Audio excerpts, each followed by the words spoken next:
Yeah, let's play two. The Cubs already beating the Cardinals earlier today 7-4, and they will go for the split doubleheader sweep. It's the Cubs hosting the Cardinals, game 3 of a 4-game, 3-day series. Great to have you with us, Jim DeShays and Len Casper. The Cubs got the bats going earlier this afternoon and beat the Cardinals for the first time in their last 6 tries against St. Louis. Yeah, a rare breakout game for this offense that has really been scuffling lately over the last 2 weeks, just hitting .206. They'd only hit 4 home runs over that stretch, but got it going today. Chris Norfolk had a huge 2-out, 2-run single that kind of set the tone. Cubs banged out 12 hits. 4 or 5 different players had multi-hit games. Anthony Rizzo hit his first home run in a good long while. So the Cubs took advantage of the young left-hander, and there's another one going for St. Louis tonight. And hopefully they can jump on Mr. Cooney as well. Yeah, Tim Cooney, a left-hander for St. Louis. It'll be sinker baller Dallas Beeler for the Cubs. We got a brief look at him last year. He's up for just this start as the 26th man. Yeah, overall the numbers down in AAA not good, but he started the year on the DL, had an inflamed shoulder. He's bounced back, and over his last 5 starts has been pitching very nice baseball. All right, the Cubs with a 3-game lead for the second wild card spot currently, and the Cardinals and Cubs, always fun when these two rivals get together. We'll have all the action coming up next on Comcast Sportsnet.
Your Chicago area and Northwest Indiana Lexus dealer, who invites you to test drive a Lexus today. Blue Cross and Blue Shield of Illinois. Through it all. AT&T Uverse. Find out what's possible with AT&T. Call 1-800-PIC-ATT, mobilizing your world. Ford. Check out America's freshest lineup at your local Ford store or at localfordstores.com. And by Southwest Airlines. Book your low fare now at southwest.com. Back here at the ballpark, cool temperatures, wind blowing in, but not nearly as hard as it was right around noontime when we started game 1. So it kind of feels like a late spring evening, even though we're right in the heart of the summer. Now the Cardinals Southwest starting lineup that'll face right-hander Dallas Beeler. Tommy Pham will be in left. Matt Carpenter gets a start at second base. We'll tell you why he's not at third in a second. Peralta, Hayward, Molina in the middle, along with Mark Reynolds, who had a good game 1 defensively and offensively. Xavier Scruggs, the first baseman. Peter Borges in center. Tim Cooney, the pitcher. And the sinker baller Dallas Beeler is ready to go. And a strike called on Tommy Pham. 26 years old, 6'5", 210. And if that delivery reminds you of Roy Halladay, that's by design. Not a bad guy to emulate. Beeler, as I mentioned in our open, you saw the numbers, not pretty, but lately much, much better. 1.78 ERA over his last 5 starts. Works quickly. 2 balls and a strike. It's from Tulsa, Oklahoma. Went to Oral Roberts University. 41st round pick by the Cubs in 2010. That's what he'd like to get all night if he can. Lazy ground balls at infielders. Russell makes the play. Yeah, cutters, sinkers, curveball, split finger pitch. And one thing he's not going to do is blow it by you. At the bottom of the strike zone, move it in and out, keep it off the barrel. That's his MO. Pitch to contact, try to be efficient. As you see the arbiters, Angel Hernandez has the plate tonight. Hobart, Barrett, Woodring on the bases.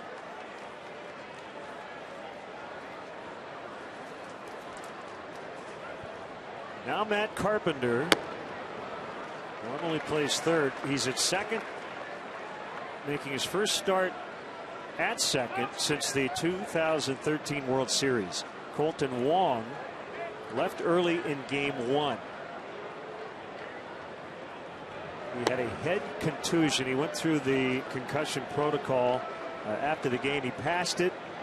He's just got a headache and out of the lineup here for game 2.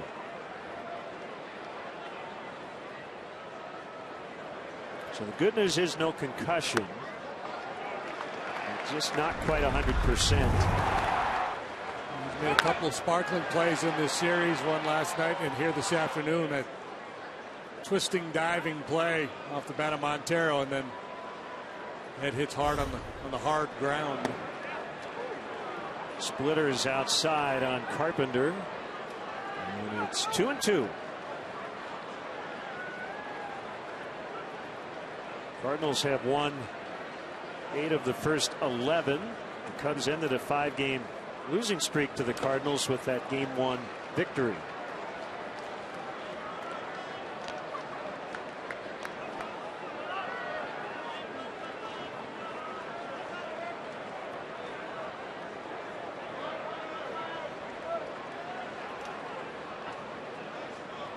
Peralta next.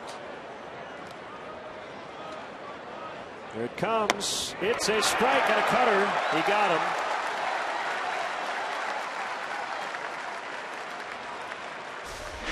Carpenter's in a bit of a funk. Normally you don't see him take pitches like this for strike 3. But he did. He's out. And too quickly retired here by Beeler. That's Taylor Teagarden doing the catching. He came up the other day from AAA with David Ross going on the 7-day DL, concussion DL.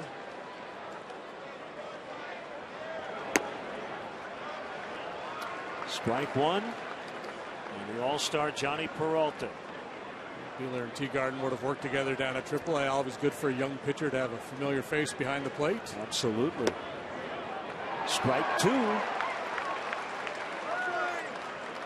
Shoulder problems early for Beeler.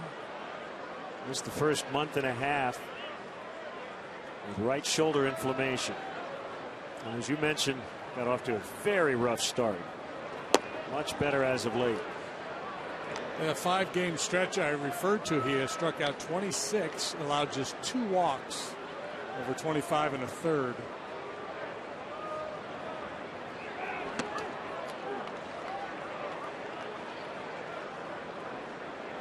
Beeler debuted last year, 6 innings, 1 unearned run in a 1-0 loss versus Washington.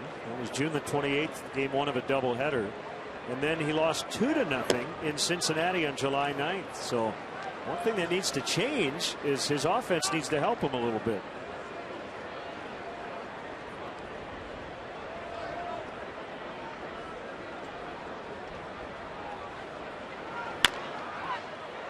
Bounce to the shortstop, Starlin Castro. And that's the inning. Good start for Beeler.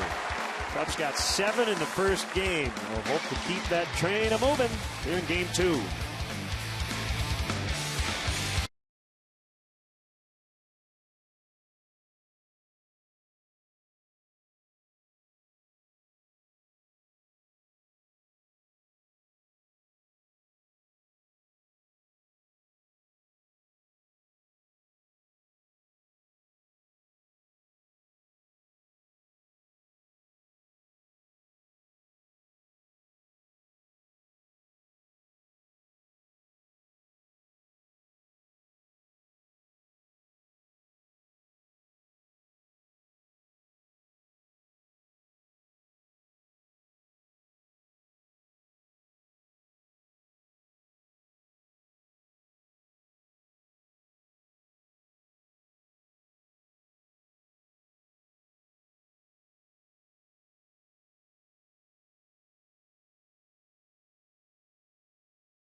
to hit. Vinny's Beverage Depot will donate $100 to Make-A-Wish, Illinois. Dexter Fowler's had a good start to this series in the cleanup, or rather the 7th spot last night. Led off today, leading off again here tonight. Rizzo homered in game 1. Chris Bryant, Jorge Soler, Chris Denorfia had a big day early on. Starlin Castro, the shortstop. You see Teagarden and Dealer making their 2015 debuts with the Cubs, and Addison Russell in the lineup. Check out the Cardinals defensively. Pham, Burgess, Hayward left center right. Cardinals made a sparkling play in the day game. Peralta, Carpenter in the middle. Scruggs at first. Molina back in there behind the plate.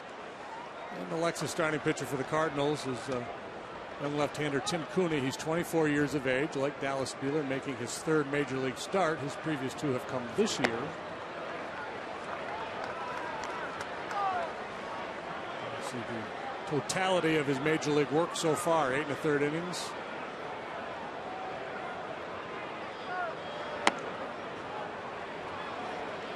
Two and one. Like Dallas, he's not an overpowering guy. Fastball will go 88 to 90 miles an hour. 3rd round pick, 2012. Bounced right to Carpenter for the out. Cooney led the Pacific Coast League last year with 14 wins. Had a no-hitter into the 9th inning last year on May 29th against Iowa before Arismendi Alcantara broke it up with a base hit. PCL All-Star this year, 6-4 with a 274 earned run average, and down in Memphis. Anthony Rizzo, strike 1.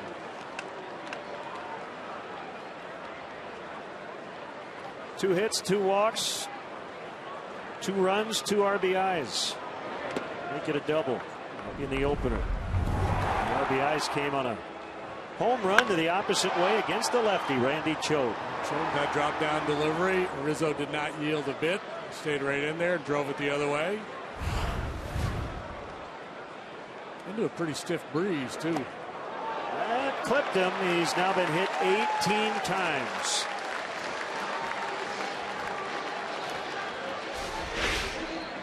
Well, this is a curveball that didn't do a whole lot.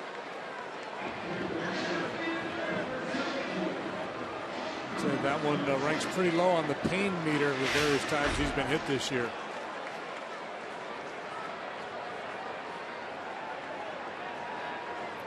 That's the new modern day single season club record. 18 hit by pitches. Chris Bryant, towering shot, center field. Borges, all kinds of time to get under it.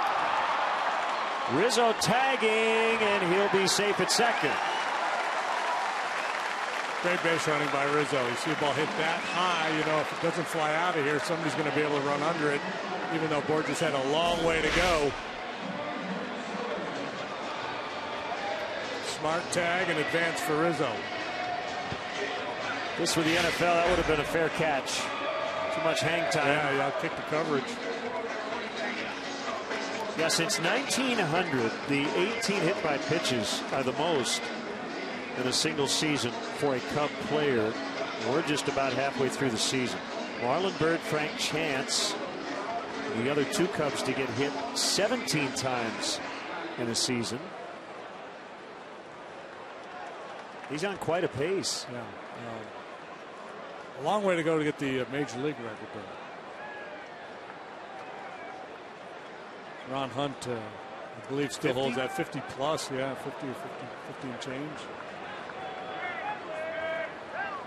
Runner at second. 2 outs. Ball 1 to Soler. Took a bases loaded walk earlier today. 0 for 4, but did score a run.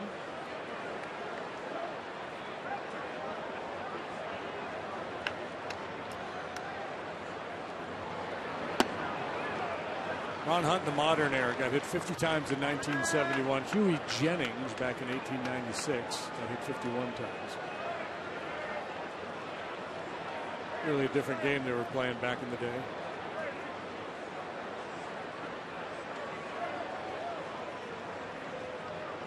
There it is. Almost hard foul past third. Ooh, that one might have hit Travis Wood. He didn't move.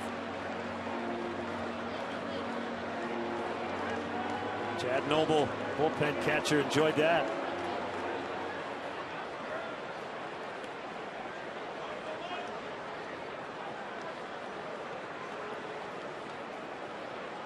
Soler did not join the hit parade in game one, although he had some of the best at-bats of anybody on the club. Line shot left field, caught by Fan. Yeah, it's been impressive since he's come off the DL. They'll start dropping for you at some point, Jorge.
Second, Dallas Beeler back out on the mound after a very nice first inning. Beeler from Tulsa, Oklahoma, grew up playing football as well as baseball, and his older brother Chase actually was an All-American center from Stanford. He also has a younger sister, Lacey, who's a stud athlete, and his dad, Daryl, coached them, both brothers, through Jenks High School. He's been coaching baseball and football for over a decade, so a family full of athletes that Dallas said has been very influential in his career. They understand him, they support him, and it's what drives him, guys, to make it to that next level, night in and night out. Thank you, Kelly. Yeah, he was on a couple of state championship football teams at Jenks High School in suburban Tulsa. So, very good athlete. The black sheep of the family was Ferris. He was just a goof-off. Never went to class. Yeah. He's looking to have a good time, working an angle. 3 balls, no strikes on Jason Hayward. He was locked in the opener, too. 2 for 4, 2 lineouts. There's an aggressiveness about his approach in the batter's box that grabs your attention. I mean, he's always ready to hit. And the passing was at times maybe a little passive. Another hard hit ball, and it gets past a diving Addison Russell. That's the first hit of the ball game.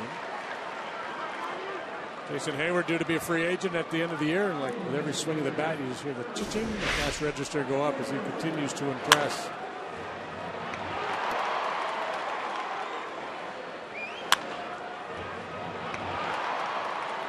Beeler ground ball specialist. Hayward can run a little bit. Molina slow-footed. All things point to a little run and hit maybe at some point in this sequence. Game-winning sac fly in the 7th inning Monday night. First pitch swinging, hoisted into center. That's Dexter Fowler. 1 out.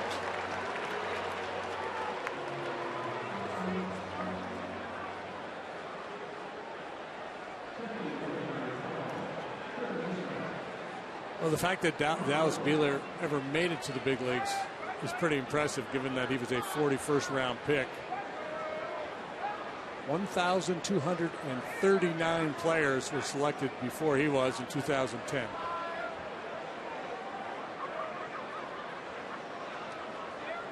Yeah, there are 3 guys in that 41st round of that draft who have had any big league time. Chris Rierick, left-handed pitcher, and a guy sitting in the Cardinal bullpen, Seth Maness. Although I think Maness signed, he didn't. Taken by the Marlins in the 41st round. He didn't sign and ended up going in the 11th round the following year.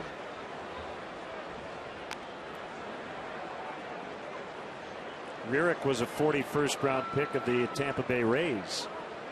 Well, the odds are not great.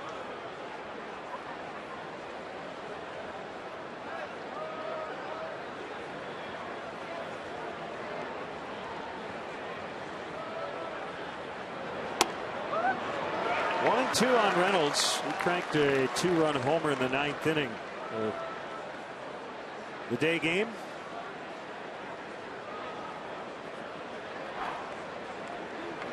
Neil Ramirez, he got all of it. Inner third fastball, that's what he does. To get the head out. Most of his home runs are to the pull side.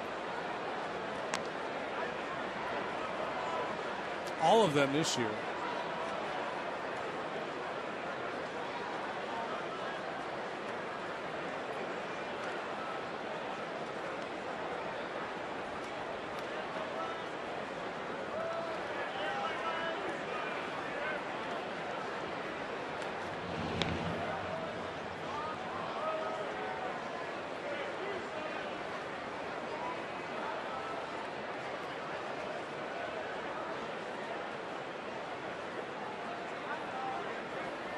Another night game tomorrow, off day on Thursday, and then the White Sox come to the north side. Swing and a miss.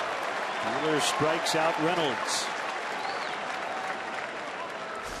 Sharp breaking ball that time from Dallas.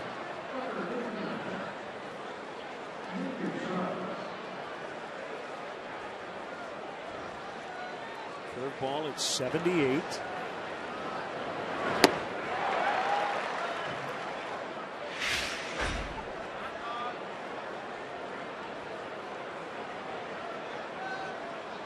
Xavier Scruggs.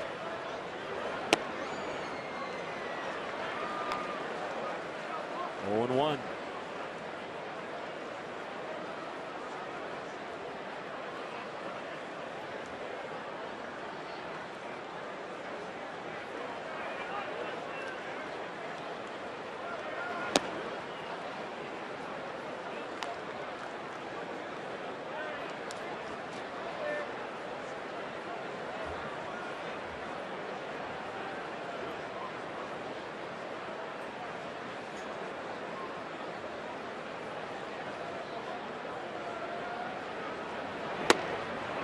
The inside corner.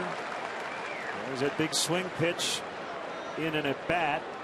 1 and 2 instead of 2 and 1. That'll be a key pitch for Beeler here tonight. The ability to throw that fastball effectively inside.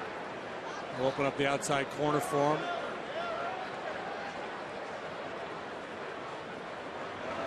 He struck him out. Back-to-back Ks for Dallas. Beeler. Still 0-0 early.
Xfinity high-speed action. Storms rolling in.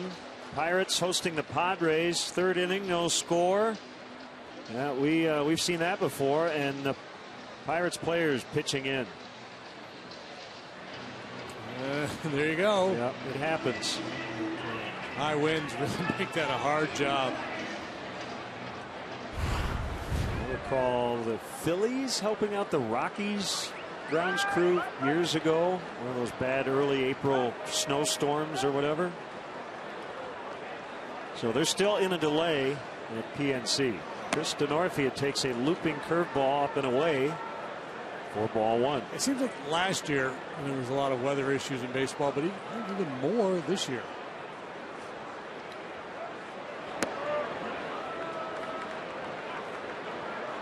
One ball, one strike. Denorfia had a big opener today.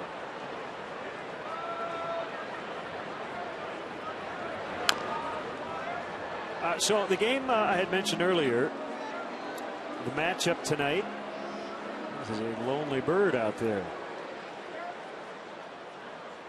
He's on duck. He's in the on duck circle.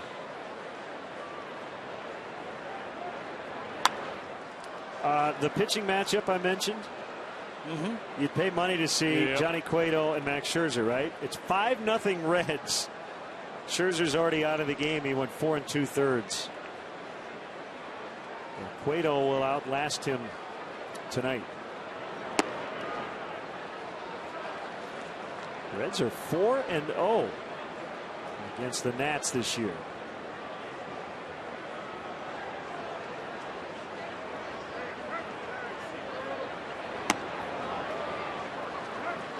Three and 2 on Denorfia. Castro and Teagarden to follow.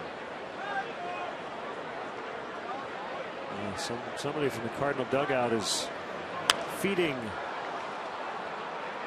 that feathered friend, Ducky Medwick.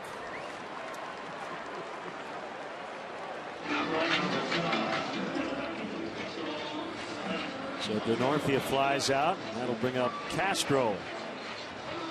0 for 16 on the homestand. Carlos Martinez. Carlos Martinez trying to earn maybe another All-Star vote. It's part of the final ballot, right? Yeah. The last man. I think that's illegal. You're not supposed to bribe anyone to vote for you.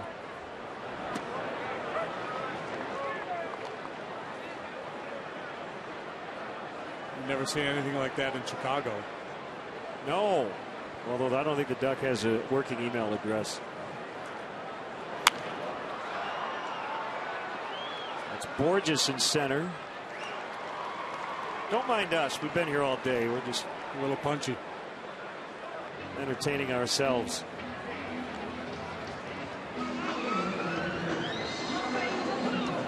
I think the Ducks going. Larry told me to be here at 7:30. And where is everybody? Saw all these white birds down at the beach earlier, and they said they're going to go hang out at Wrigley, and I get here and there's nobody here. Taylor Teagarden in his Cubs debut. He's on the team because David Ross is on the 7-day concussion DL. Parts of 7 seasons in the majors, 172 games. We'll see what he did at Iowa. Rangers, Orioles, Mets. And now the Cubs. Yeah, he hasn't had a lot of big league time, but he manages to get a little big league time about every year.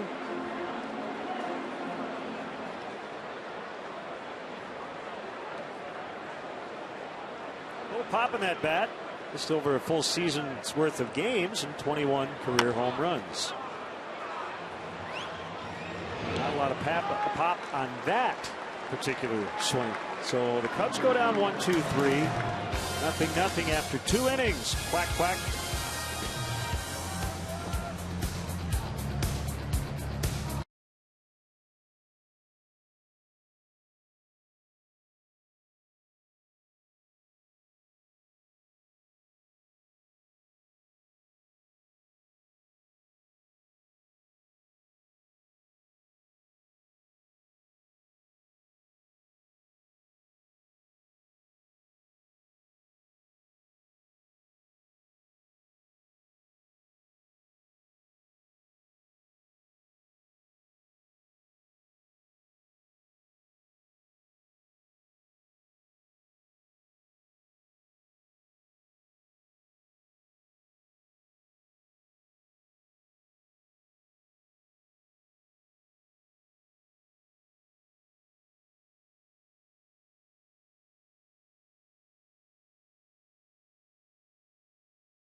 CSN brings you all 16 playoff wins over 5 days.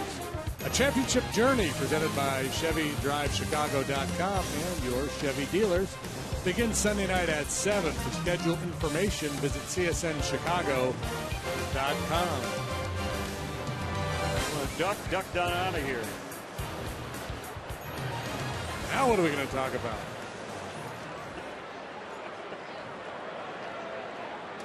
There's Beeler to Borges. How about Dallas Beeler? He's off to a nice start here. Third major league start. The leadoff single to Hayward, but then boom, boom, boom. 3 in a row. Couple of punch outs to end the second. Borges, born in nearby Park Ridge, Illinois. His parents are from Chicago. Moved the family to Arizona when Peter was a young child. His dad, Chris, an outfielder, played 13 games with the Giants in 1980.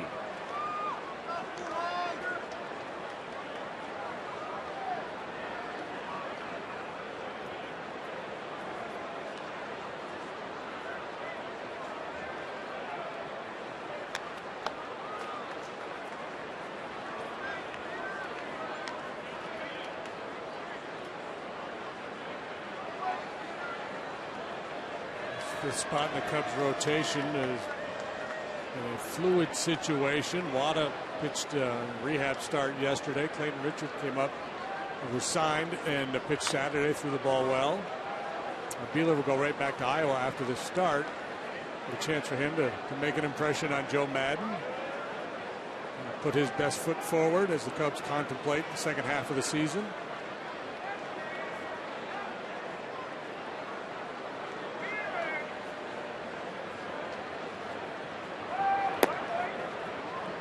Realize the Cubs have an all-Dallas battery tonight. Dallas Beeler and Taylor Teagarden is from Dallas. Carrollton, Texas, where he went to high school. That's in the Dallas area. Swing and a miss, strike 3. 3 in a row now for Beeler. 4 on the night. Hey, Cub fans, let's go. Summer is in full swing. And no time like the present to plan for a game.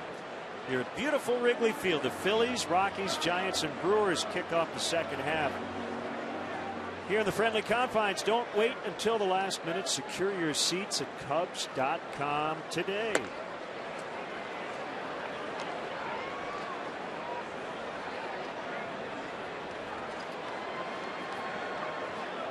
Coney, career .259 minor league hitter. And 1 for 2 in the big leagues. So he can swing it a little bit.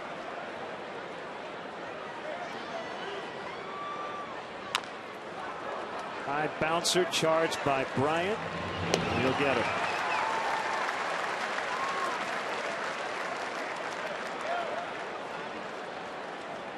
They're setting an aggressive tone, getting quick outs.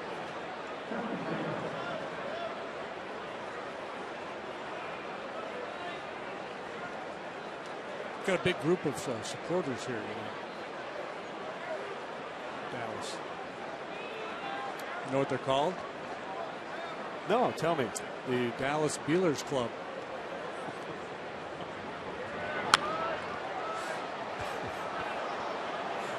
Matthew McConaughey anywhere around?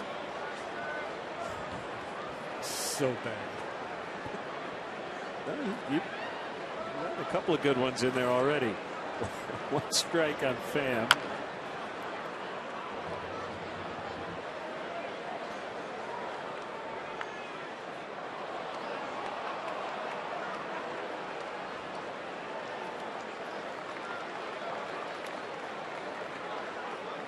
I wonder how many people are here that were also at the first game. Great question.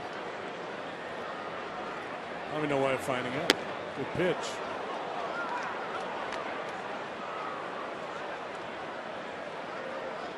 Yeah, he's throwing his curveball for enough strikes where the hitters have to respect that, and that's what's going to allow him to fool hitters with the heater. Beeler has been dealing early. 5 strikeouts to the first 10 hitters.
Yes.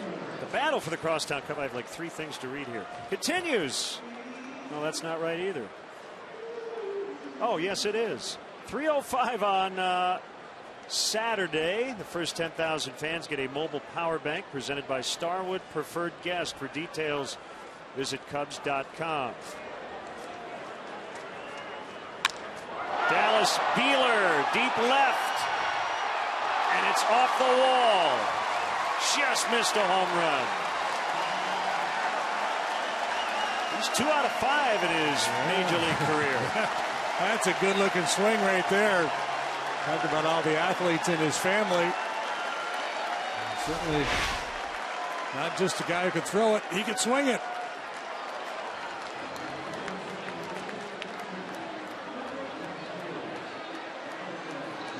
Into the vines for a leadoff double. It's a good start.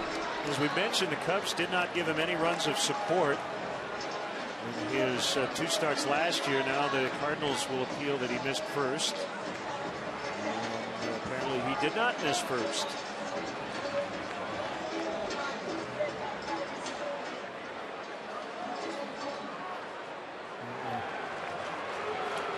Didn't execute the appeal properly the first time, so they did it again. And he said he didn't step off. He said that should be a balk. Thrown to an unoccupied base. He didn't step off the bag of the rubber.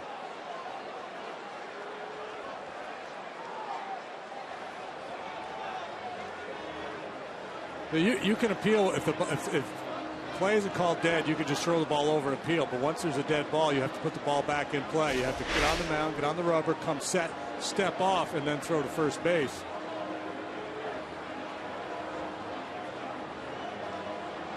That was the first one where it wasn't done properly, and now Molina, then he's going to do it again. Molina's telling him to get set. Because that's the one that Joe had the beef with, the second throw over. So now he comes set, steps up. No, he's okay. Yeah, he did it. He did it.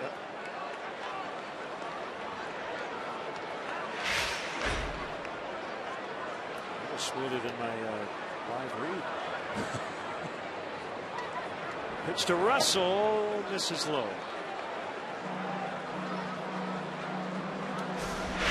And he did step on first, not very smoothly. Yeah, but the far back corner of the base as he was watching the ball in the outfield.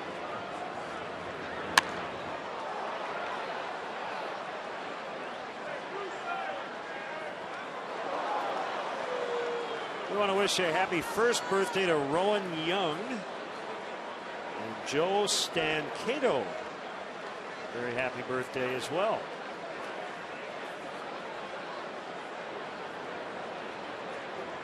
And Rowan, man, he's rocking some teeth already. Good looking young Cub fan right there. 2-1. Southpaw.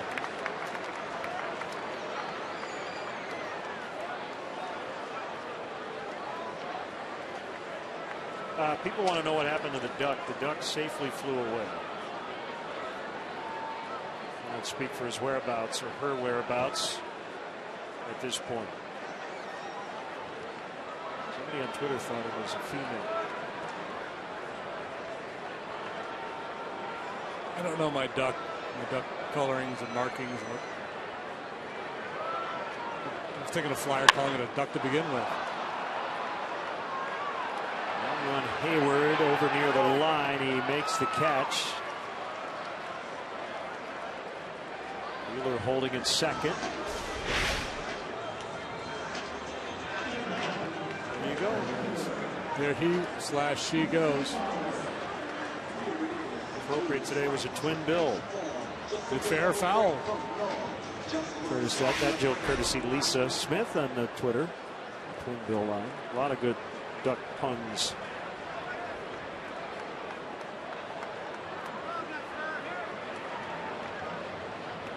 Duck was in foul territory, FOWL.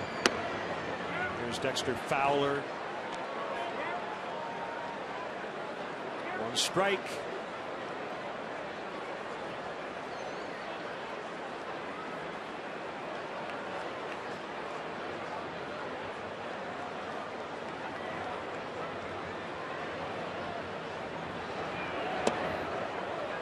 low. 1-1.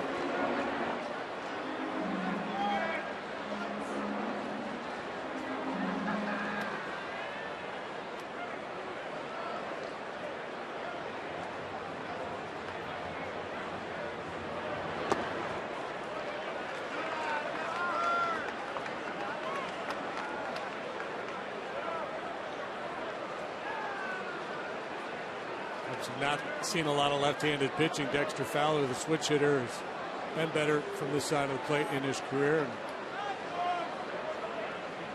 a lot better this year.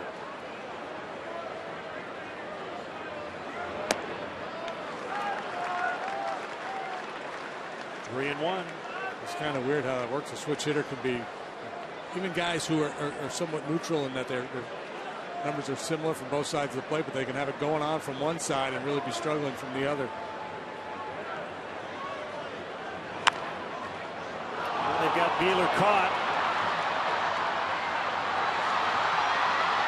This is going to be a wash. Fowler ends up at second. Actually, it ended up better for the Cubs. That's a win, yeah. Yep. That's a win. And we talked earlier about the athleticism of Beeler. It was a mistake by breaking, but he made a nice play staying in the rundown, allowing Fowler to replace him there at second base.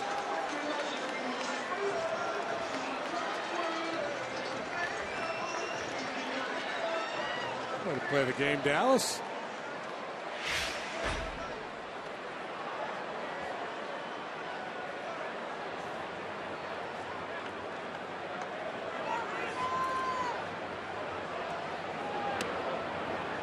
Strike on Rizzo. Hit by a pitch for the 18th time in the first inning.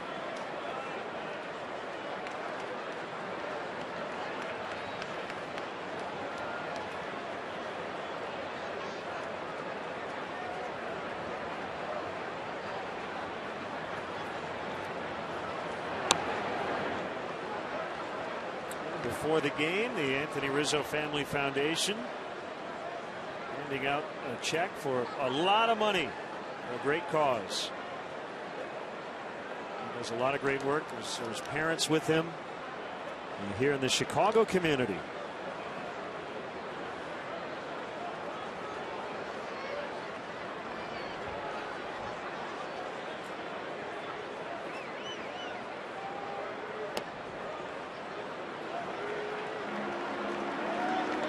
See Kelsey Eibach out here at the ballpark tonight. She and her boyfriend attending her first Cubs game since an accident last September left her paralyzed from the waist down. She's in a wheelchair. Huge Cub fan. Very excited about being at the ballpark tonight. 3-1 to Rizzo. Cooney tried to paint the previous pitch, tried to paint the outside corner of the fastball. It's a good looking pitch, didn't get the call. Right now there's just nowhere he can go comfortably against Rizzo. Could not hold up. 3-2. That had the look of, I think I'm getting, oh no, I'm not getting the fastball. Just got a little greedy there on 3-1, but he knows he's got one to play with. You see him, quite often chase 2-0, 3-1, but then settle back in. Lifted to center. Borges went in a step, now back and over to his right. He's got it, and the inning is over. Cubs waste the leadoff double from the pitcher, and we're still 0-0 at the end of 3.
watch your Cubbies play in Los Angeles, you can register at your local sports authority for your chance to win tickets for the game, airfare, accommodations, a player meet and greet, and much more. Sounds like quite a deal. Brought to you by Sports Authority, the official sporting goods retailer of your Chicago Cubs. Sweepstakes ends July 13th, so be sure to see your store for official rules very soon.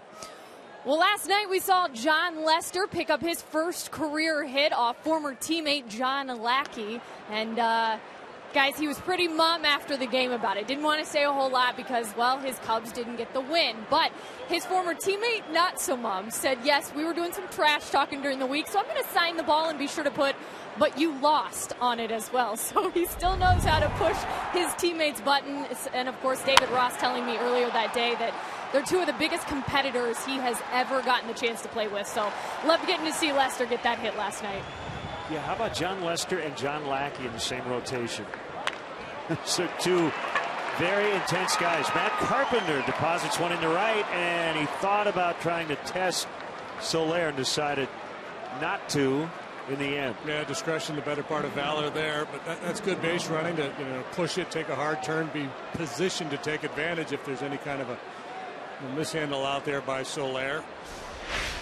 So the second hit of the game for the Cardinals. Second time it's been the leadoff man. In the second it was the Hayward, and now Carpenter here in the fourth.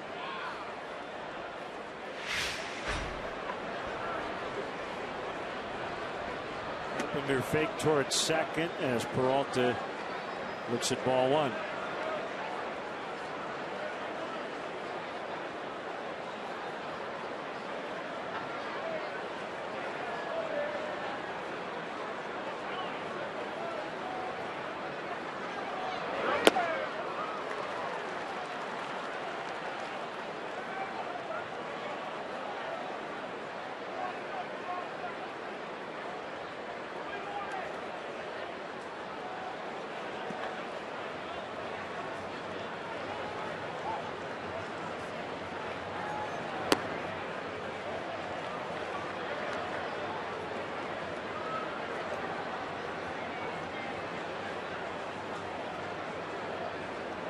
Tomorrow night, Michael Wacha, the All-Star, 10-game winner against Jason Hamill. He's got a 2.89 ERA. We'll have it for you right here on CSN.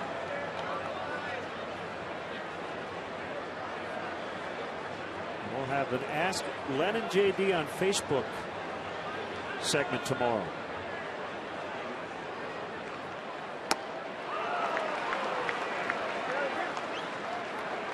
Three and two.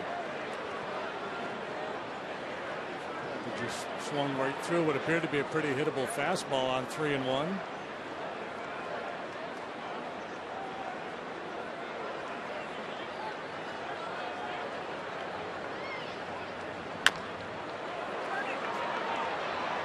We'll get one, but not two.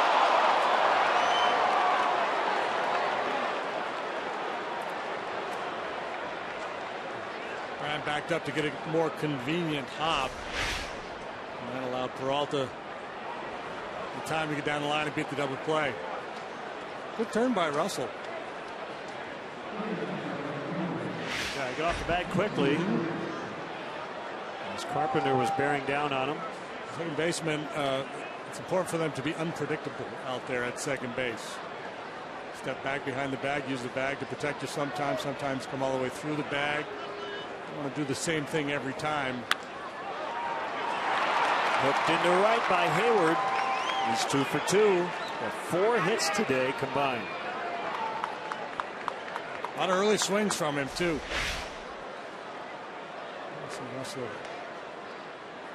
Carpenter tries to take a piece of him, can't find him. He has really taken to that position. Like a duck to water.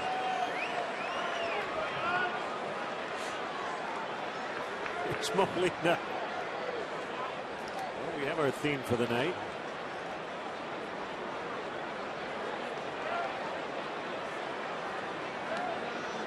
An all-star for the 7th consecutive year. Wheeler misses outside ball one. He got Molina on a fly to center. Molina attacked that first pitch last time, and what just transpired there is very frustrating for a pitcher because Molina, halfway through the delivery, you could tell he was just in take mode. He was going to take one, and Beeler missed.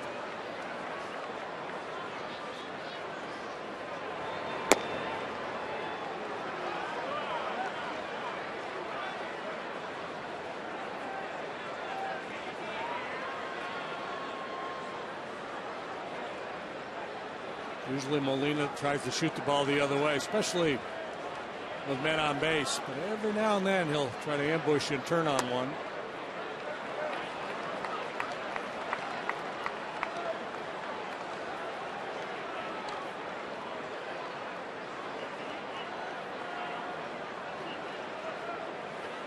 Scoreless tie, fourth inning, 2 on for the Cards. Only 1 out. Make it bases loaded. 1 out. First walk issued by Beeler.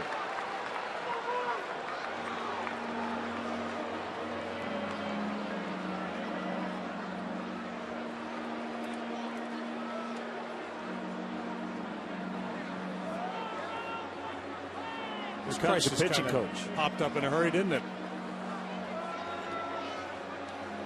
One base runner prior to this inning, was going along nicely, had command of all of his pitches.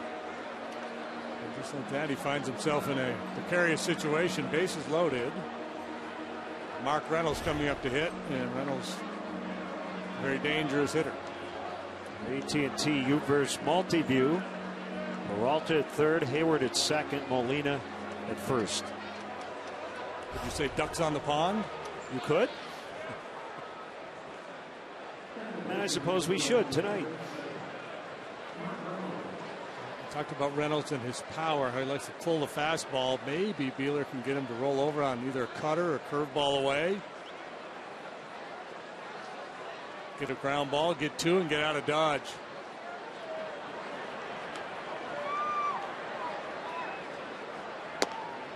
Good start. Get the jump on the hitter without giving into the strike zone. Paint the corner. Borderline pitch, sometimes a strike, sometimes a ball tonight.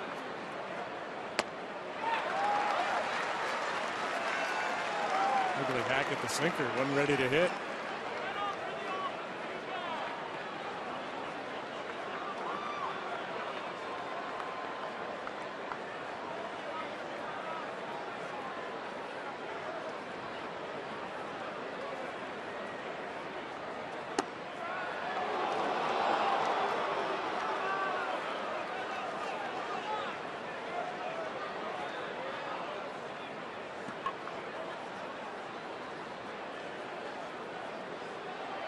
One and 2 on Reynolds.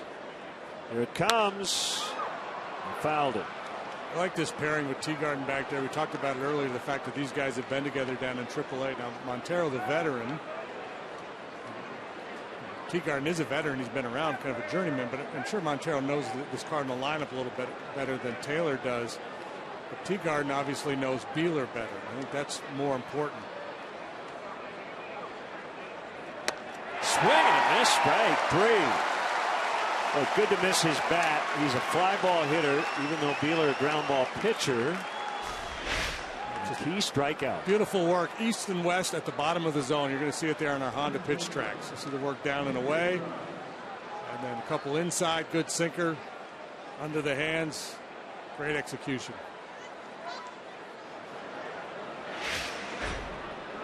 Not out of it just yet. Scruggs. Let up. 0-1.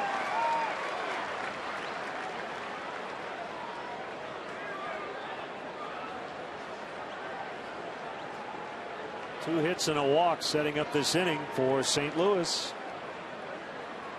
And Beeler trying to escape. Time called. And just to finish the point on the battery mate situation, the other thing too, when you got a veteran catcher like Montero who's been in the league a long time, and a young pitcher out there, the tendency for the pitcher is just to follow along, and sometimes it's important for the pitcher to impose his will. You know what you do best. That's hard sometimes for a young guy with a veteran catcher you don't have a relationship with yet.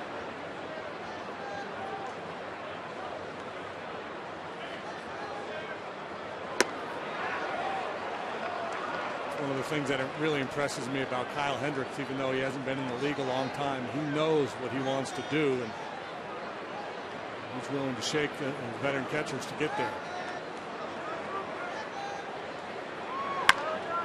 Bounce to Bryant, now taken right to the bag. He beats Hayward there, and the inning comes to an end. So Beeler works out of the bases loaded, 1-out jam, and we remain 0-0 in the fourth.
This Sunday, it takes place this weekend, as a matter of fact. On Sunday, first pitch is at 1:20. First 5,000 kids at the ballpark will receive a Color Your Own Cubs insulated lunch bag presented by Vienna Beef.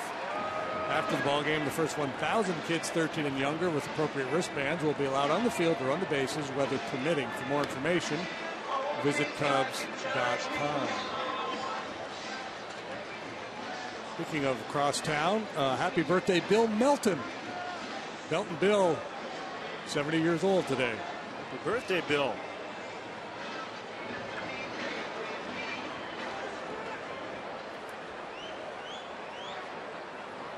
Paulo Orlando with a game-ending grand slam earlier today. Day-night doubleheader in Kansas City. Royals beat the Rays 9-5.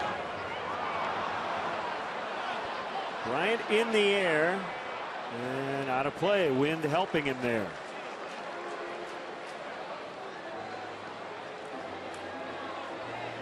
Hit that high towering drive to center field last time up. For me, when he starts to elevate like that, that's a good. Most hitters just say that's not good, but for me, he's getting closer. I mean, it's not that he hasn't been good, but he's getting through it a little better.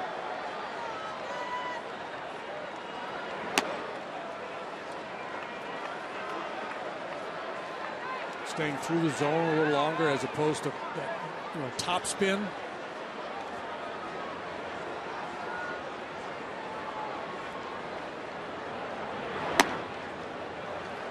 Outside 2-1.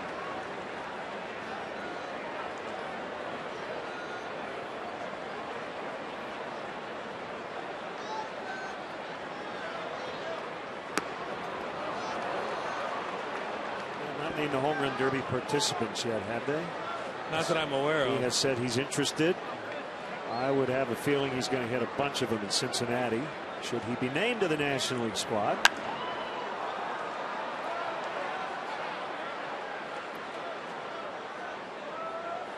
You have to swing hard in that ballpark.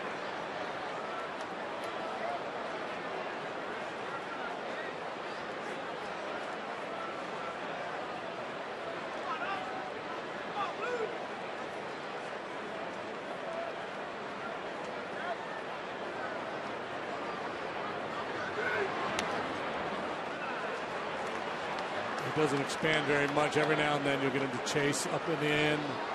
That pitch not close enough to get him to bite.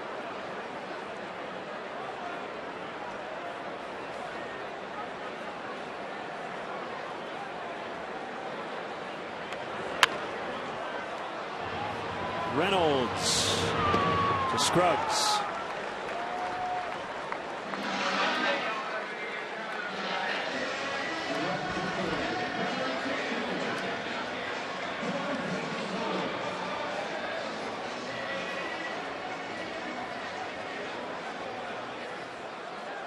Soler lined the left in the first. And cleanup. Bunch of hard outs here.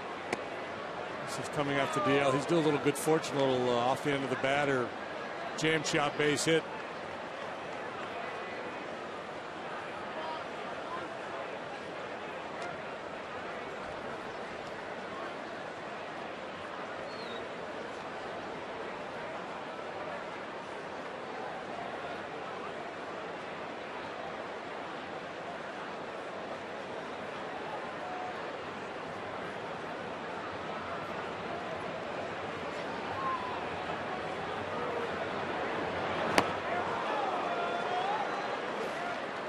One and two.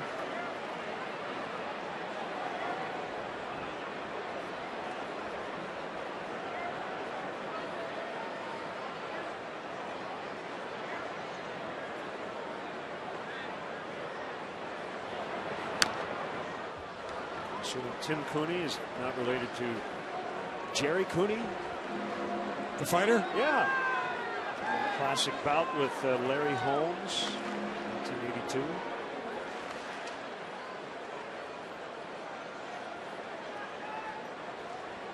Back when boxing was really popular.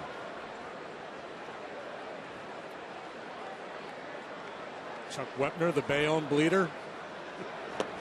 Swing and a miss, strike three. That was the first strikeout for Tim Cooney. Soft stuff, a lot of change-ups, curveballs in that sequence of Soler. You saw Molina really working hard, not just calling the pitch, but being very emphatic as to where he wanted those pitches, off the plate and down. Northia flying to right in the second. Starting both ends of the doubleheader against his left-handed starters.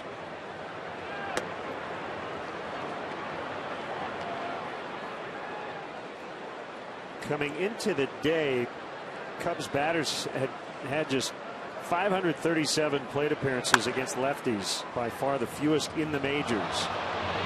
Dropped by Carpenter, but he had time to recover. Cubs go down in order. Not much happening for them offensively tonight. Through four.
Season long on Comcast Sportsnet, brought to you by Nationwide agent Jeff Vukovich. Visit Jeff at jeffvuk.com. Nationwide is on your side.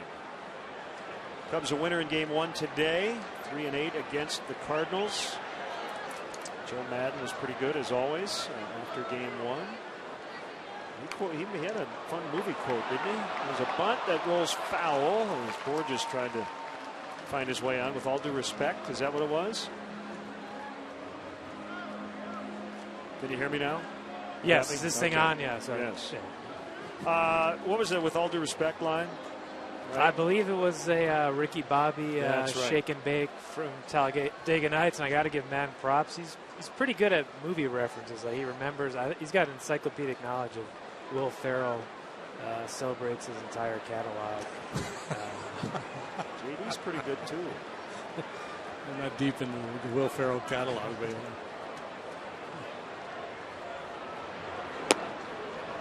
Missed outside. We saw Clayton Richard the other night. As JD mentioned, Tsuyoshi Wada on the DL. Beeler, here's the 26th man. Keep talking over and over again about the Cubs possibly looking for a starting pitcher. Would it be possible that they would be in the market for a position player? Yeah, I think without a doubt. I think they've been pretty upfront about that. Just in terms of, I think, JD, there's lots of ways to upgrade this team, and when you're in a wild card fight where it could come down to one game, certainly, even if it's a situational bench player, I know that's an area Joe Madden would like to upgrade because he does like to mix and match, and you can find different ways to improve this team. Yeah. That's their job. And wouldn't it blow you away if the Cubs pulled off a major deal for a big-time bat with an idea of not just this year but the future? Because that's one thing nobody's talking about. And that's the nature of the trade deadline. For the most part, you talk about smaller pieces to help you, improve incrementally, especially when you're battling for that wild card spot. Not that you concede the division to the Cardinals, but you don't want to pay a hefty price in terms of prospects for a rental player for a potential one-game play-in. To face Jarrett Cole. Yeah. So by not dealing your best pieces, the kind of guy you're getting is a bat off the bench or a fifth starter type guy. But being the outside-the-box guys that they are, Theo and Jed, who knows, right? What could be percolating behind the scenes. I think these next couple of weeks will shake out some of these buyers and sellers. There are a lot of teams kind of on a bubble there, teams that went for it and don't want to concede quite yet. Yeah, that's the problem, right? There's so few potential sellers. There's so many teams that see themselves as still having a fighting chance, and they do. When you look at the standings, they do. Which is kind of ironic because it looks to me, like the Cubs are in a very good spot. But we do have to consider Arizona, 2 games under, Atlanta, 41 and 42. Those are teams they still believe they're in it. Yeah. So they're whether they actually make a legitimate run or not remains to be seen. But it's tougher to pry away some of their players. We'll go 3-1. I think the other part of it with a bench bat is the Kyle Schwarber factor. It's probably only for the final month, but you would think he would be here at the very latest when the AAA season ends. He doesn't even have to catch, doesn't have to play a lot in the field, but just to be able to give you a good at bat off the bench, right? Yeah, I mean, he's played the outfield, and Theo, dropped that hit. There comes a point this year where he can't catch anymore anyways, that he's learned enough, he's logged enough innings, and physically doesn't make sense. So, yeah, he's definitely could be an answer. Patrick Mooney, our Cubs insider. Enjoy the rest of the ball game, Patrick. Thanks for stopping by. No score from Wrigley Field.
fifth.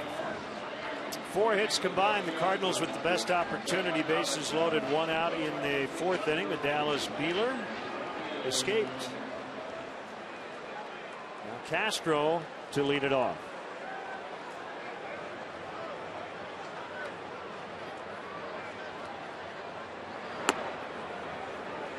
Called strike. Both these pitchers have been impressive tonight. Not overpowering, but strike throwers.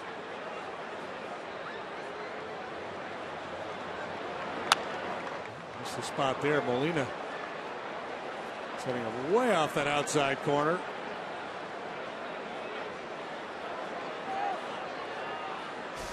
Molina just inching further and further away. Cooney throws the ball over the inner third.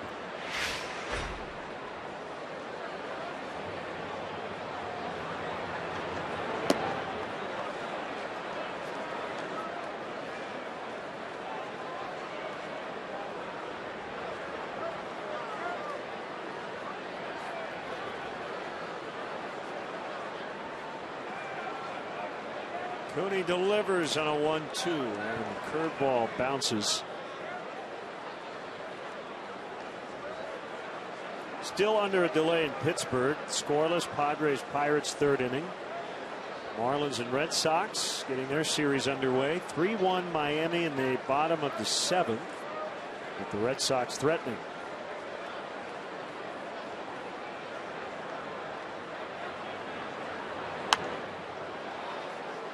Cleveland has just added a run to its lead at home, 2-0 over Houston in the bottom of the 6th.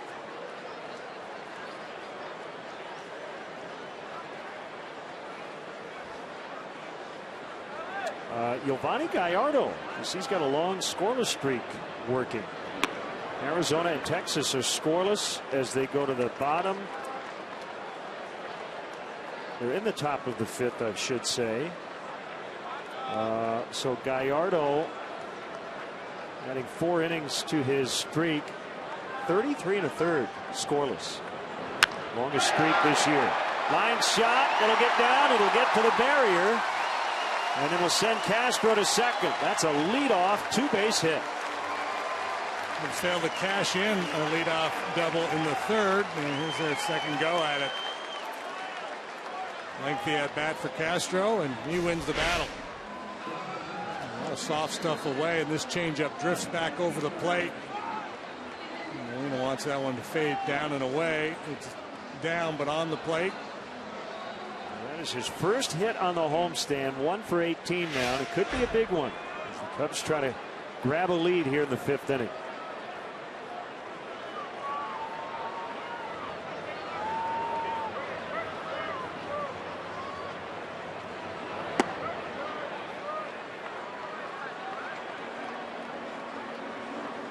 Gallardo back home. He grew up in the Dallas area. Having a very nice year.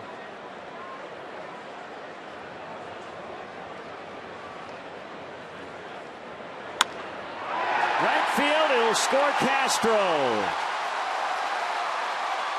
1-0 Cubs. Taylor Teagarden with his first hit as a Cub. And it gives them the edge here in the 5th.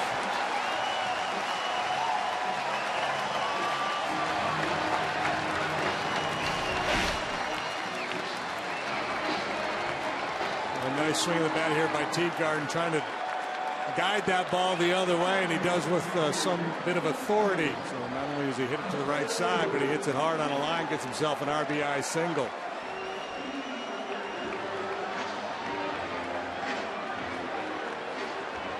Great approach with the man on second base. Double single, 1-0. Now Beeler in a bunting spot, although he doubled his first time up, already squaring.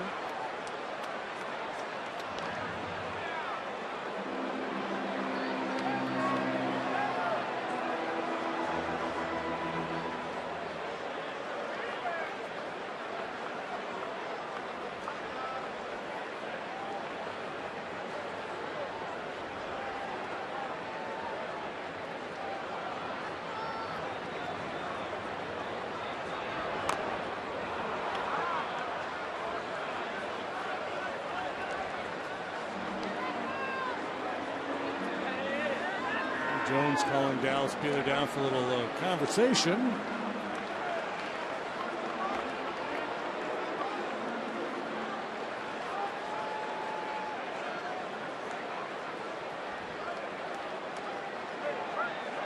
Joe likes to roll the dice sometimes, well, more times than not. Would rather have his pitcher swing than bunt.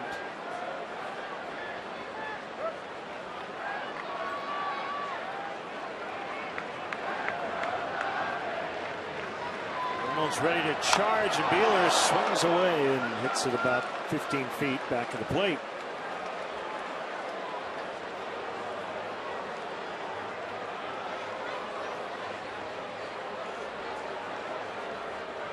A right-handed pitcher on the mound would like to play a little bunt and run or hit and run in this situation, but with a lefty on the mound, Teagarden's not going to get a good jump. And if you get a swing and miss, it'll be an easy caught stealing from Molina.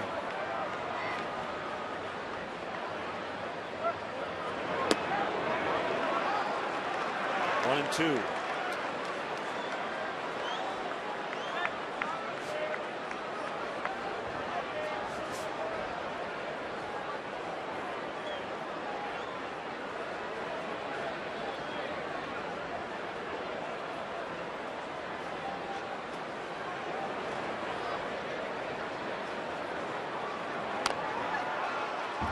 Job to hang in there.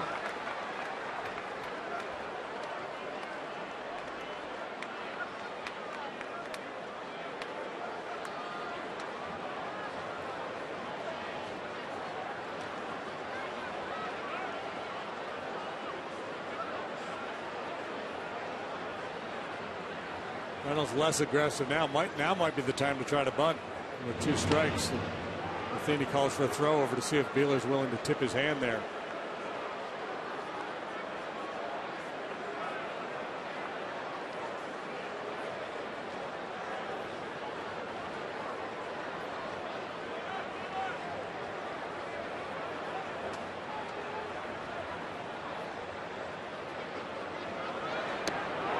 And that time on the curveball.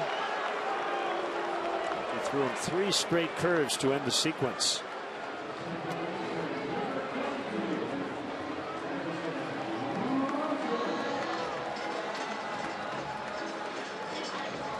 We'll bring up Addison Russell. Did not play in the opener today. Jonathan Herrera.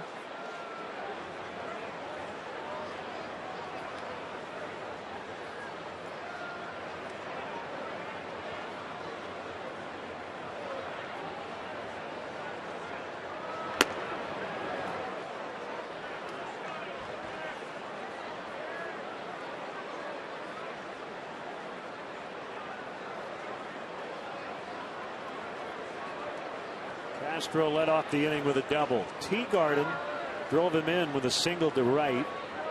Beeler struck out looking. And now the 1-0 to Russell. Fly ball left field. And a little slip there, and coming way in to make the grab is Pham for the out.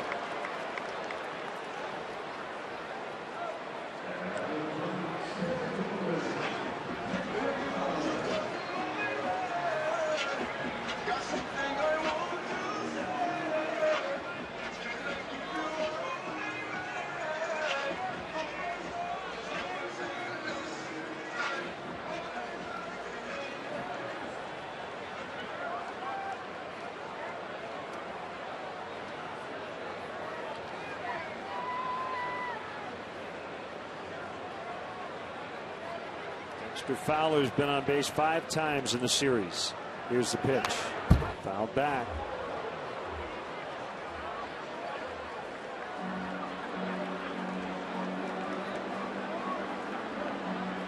Mentioned the Braves hanging around the wild card race, trying to get back to 500, leading at Milwaukee 2-1. They're in the top of the 5th. Brewers had their 8-game winning streak come to an end last night. A.J. Przinsky had 4 hits for the Braves Monday night.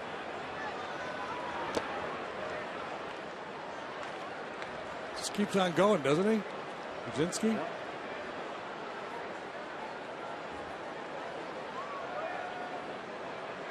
And he's 2 for 2 with 2 RBIs. Got a home run tonight. Hitting .287 on the year.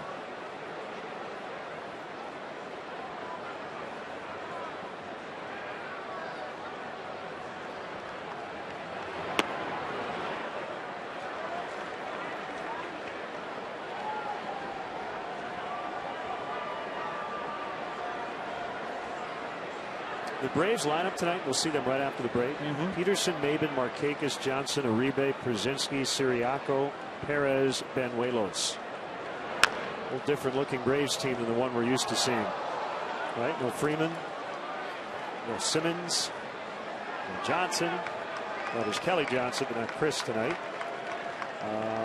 Trying to trade Chris Johnson pretty hard. If you believe everything you read.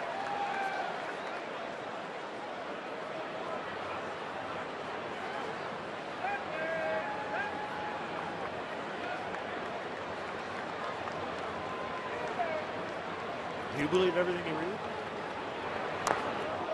No. No. I'm open to new ideas.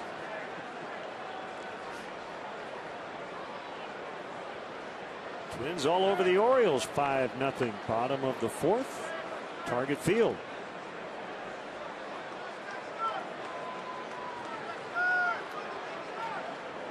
Miguel Sano. His first career home run.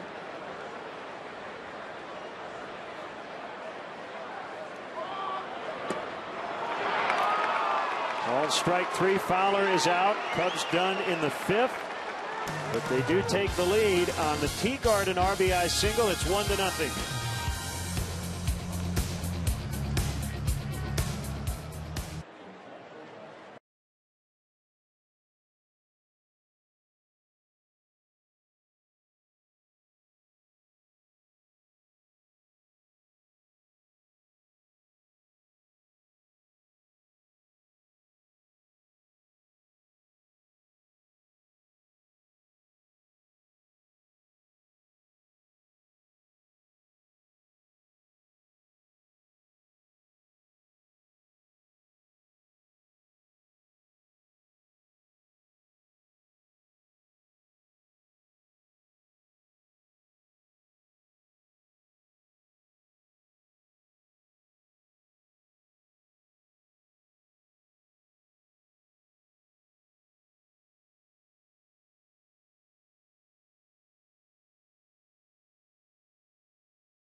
The Chicago Cubs baseball summer camps presented by ATI Physical Therapy are in session now. There's still time to give your kids the official Cubs baseball experience this summer. Week-long sessions are still available in Palatine, Naperville, and Evanston.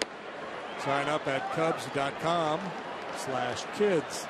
Well, the Cubs have already gotten 5 shutout innings from the rookie Beeler, who is the pitcher of record, could get his first major league win. We've got a long way to go. There is double barrel action in the Cubs bullpen. It's Grimm and Russell with Lester Strode watching. 1 ball, 1 strike on Carpenter. Here it is. 2-1. Because the starting pitching has been so good for a good while now, the bullpen has not had to carry that much of the load. The bullpen has been outstanding as well, but they have not been overworked.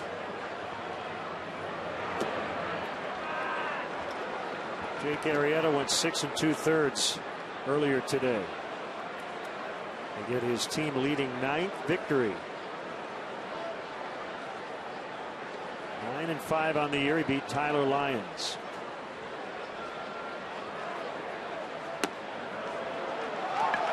That's a leadoff walk to Carpenter. That might be enough for Joe to make a move. I think the leash will be very long. Managers don't make decisions based on, well, he's been good, he deserves to stay in the game. It's when you're in a one-run game, moving toward the later stages of the game, it's what are my best chances of getting outs. Peralta breaks his bat. The bat's fair, but the ball is foul.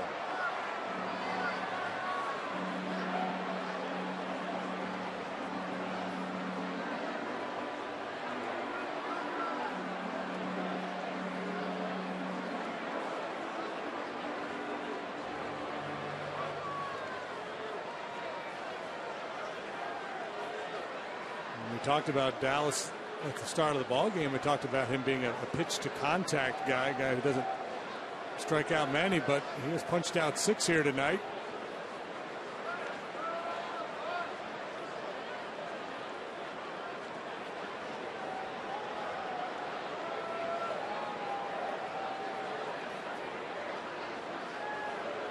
Short lead by Carpenter. Peralta sends it to deep right. Over the head of Soler. It's going to one-hop the wall. Carpenter to third. Peralta's going to be held to a single. So the Cardinals have him at the corners with nobody out. I don't know how that didn't end up a double for Peralta. He wasn't even in position to take a shot at it. He must have got caught watching the ball as he went down the first baseline. Oh, yeah. He was jogging. I don't know if he assumed it was going to be caught. That's got to be a 2-base hit. So keep the double play in order. The tying run, however, is at third with nobody out, and that's going to be it for the starter. So it's a Weber's Sauces and Seasonings call to the pen. Why grill with anything else? Nice hand for Dallas Beeler.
Here's James Russell. A really good pitcher this year in stranding inherited runners. Well, if he could strand these two guys, that would be something because there are no outs. Dallas Beeler with a chance at his first major league win, but a precarious situation now. First and third, nobody out, and Russell will face Jason Hayward, who's really been swinging it well. Hayward has handled left-handers this year. He's kind of like Anthony Rizzo in that he's more than willing and able to go the other way. So he has come on with 19 runners on base. Only one has scored so far this season. He got a huge out in the afternoon game, a strikeout of Matt Carpenter with a couple of men on base. This could be 2. It will only be 1. And as a result, Hayward will get an RBI to tie the ball game 1-1. Peralta had run hard out of the box. He just want to recreate the inning. He's standing on third base right now. The ball got in on Russell a little bit, upset the timing of that play some, and Hayward runs well. That will be it for Russell. Now Justin Grimm. Weber's sauces and seasonings called to the pen. We'll be back in the 6th.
For 90-minute guided tours, it include a chance to step on the field. This must-see Chicago attraction houses over 100 years of history. For more information, it's Cubs.com/tours.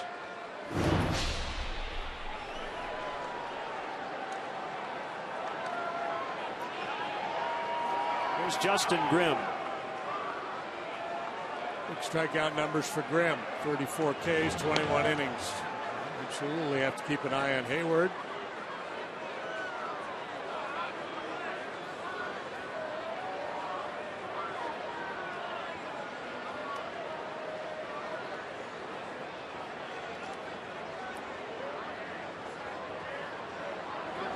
No pitch. Angel Hernandez. That signal time. Or he saw an old friend out in the bleachers and wanted to wave. So no count.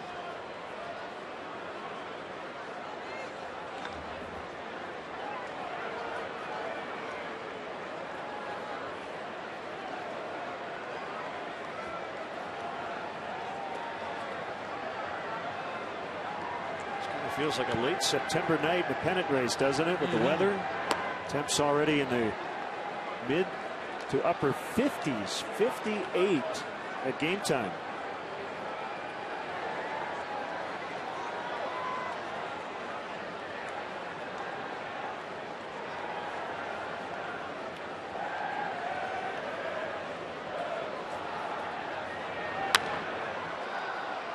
A famous quote attributed to Mark Twain, but I don't think Mark Twain said it.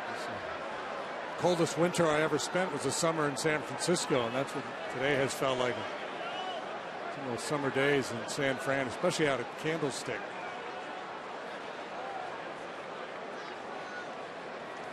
Which is either totally or is partially demolished. I saw a picture the other day. That's right. Maybe a little sad. Molina could not hold. 1-2. That was an easy call for Pat Holberg.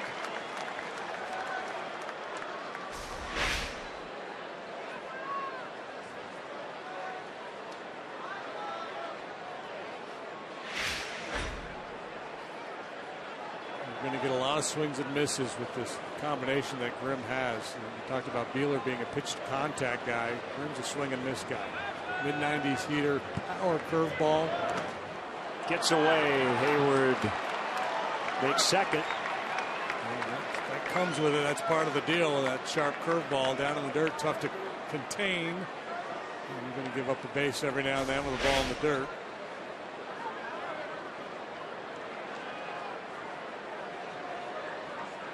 Just got under that right arm. Go ahead run now at second. Dangerous hitter in this spot. And Molina, as he loves to do, thinking opposite field.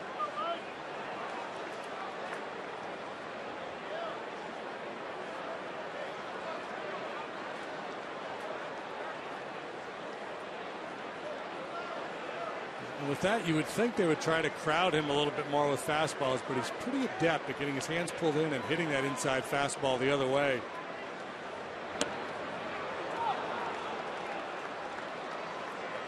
3-2. Reynolds on deck.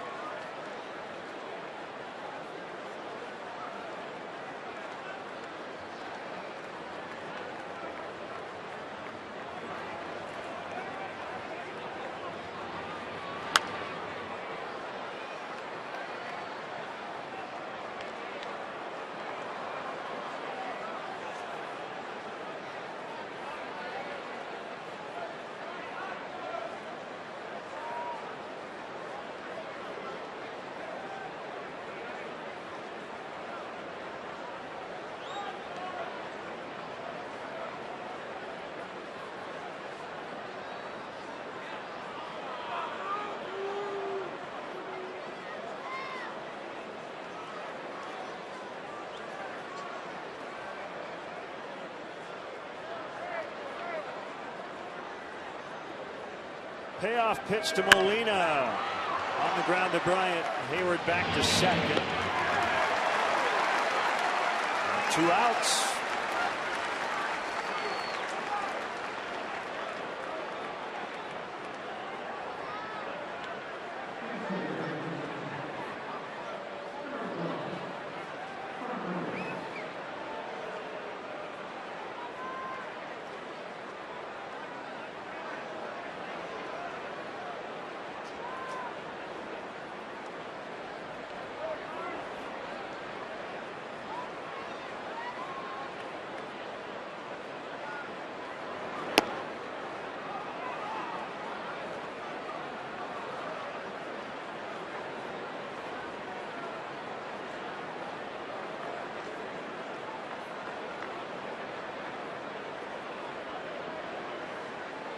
One ball, no strikes. Here it comes. 1-1.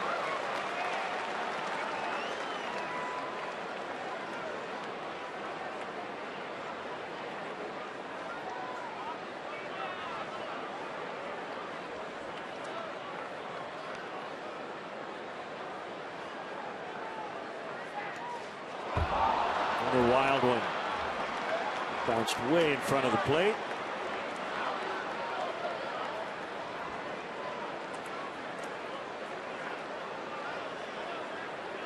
Garden doing his best to try to knock that ball down, but that's a tough pitch to handle. You call it a breaking ball and you anticipate it down in the dirt, but even with that, it can be difficult to knock it down. Obviously cannot afford one more of those.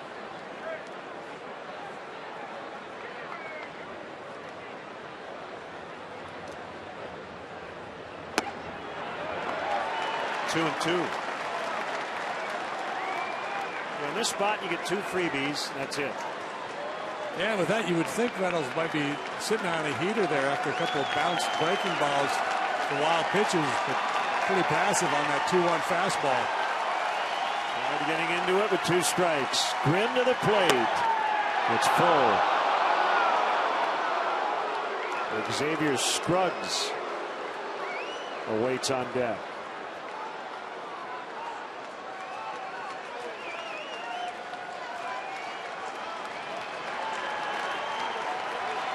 Cardinals have tied it here in the 6th. The pitch pulled toward the hole. Knocked down by Castro. It's a hit for Reynolds. Hayward scores, and it's now 2-1 St. Louis.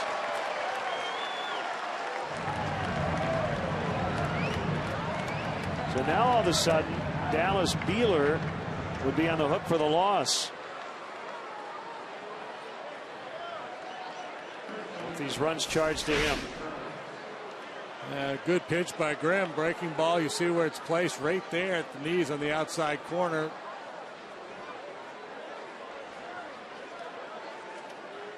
If Starlin gloves that one cleanly, he's not going to throw Reynolds out from short left field on a ball like that.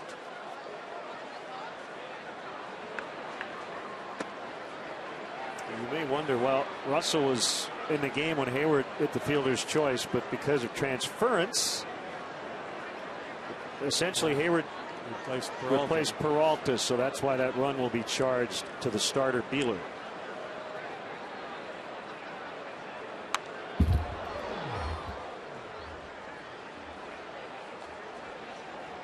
Two strikes to Scruggs.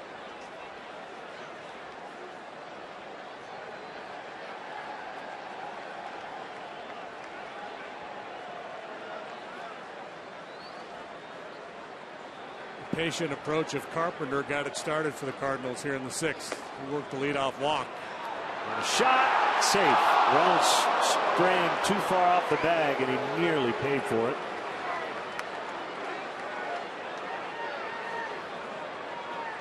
We saw Hayward advance a couple times on balls in the dirt, so base runners are going to be savvy to that with Grimm and that curveball. They're going to look for any opportunity they get to advance. Reynolds took a couple extra steps before deciding to scramble back to first.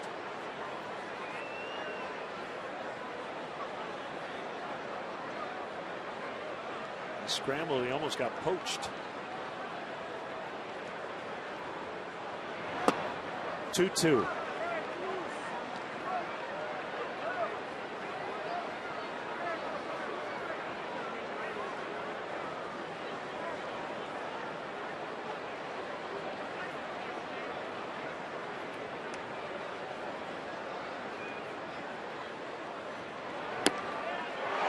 Strike 3,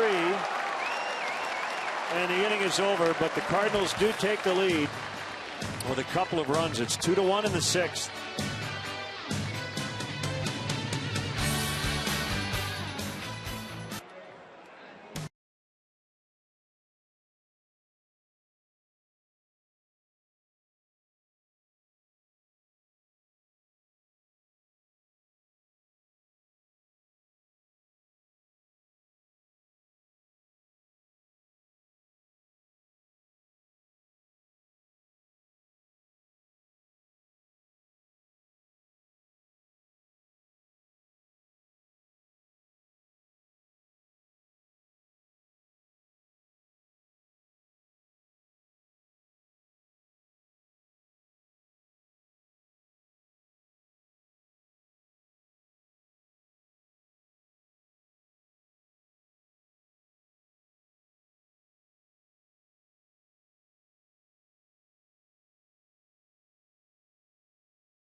To catch the best matchups in baseball, reserve your place in line for history in the making. Join the season ticket holder waiting list. It's easy and free to register. For details, visit Cubs.com/waitlist.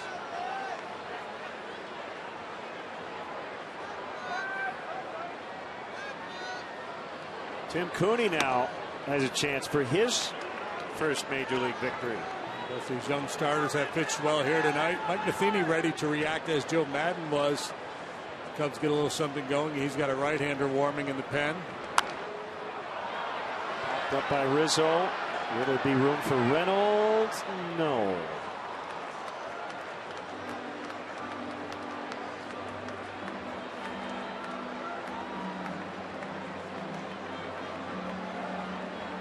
It's not Randy Choate. Seth Maness. Sinker baller.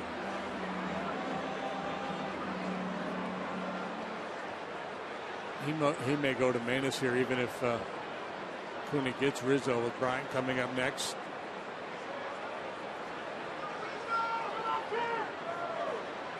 Things get a little touchy sometimes for starters at third time through. Rizzo sends it to deep left, but a little slip and a catch. Pham's had some issues out there with his footing. I'm sure a little panic set in there at the very end, but he was able to make the grab.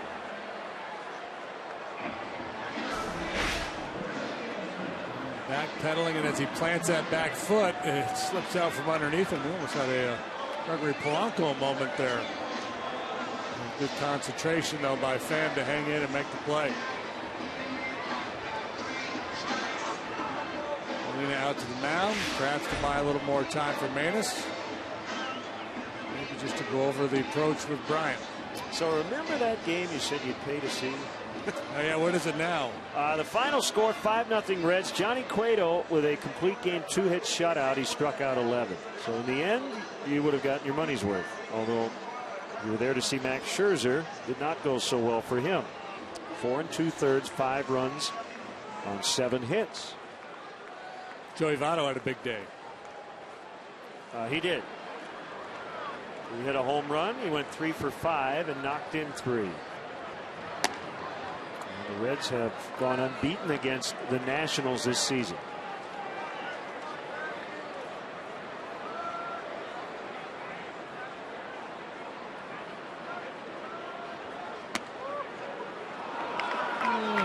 One and one.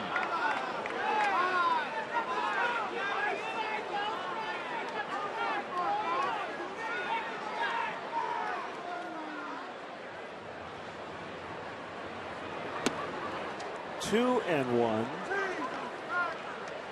Hard in to likely set up soft away. Like to go to that changeup down and away.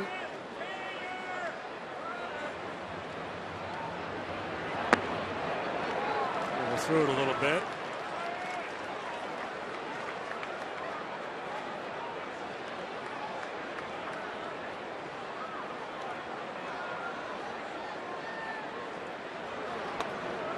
Ball 4. Cooney's first free pass. He did hit Rizzo in the first. And that will be it. Maness time.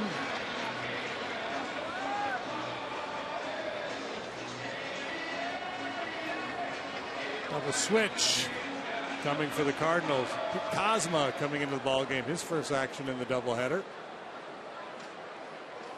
So Cosma's going to go to second. Reynolds is going to go to first. Carpenter will go to third. All kinds of changes. Weber Sauces and Seasonings call to the pen. We'll sort it out when we return.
second to third.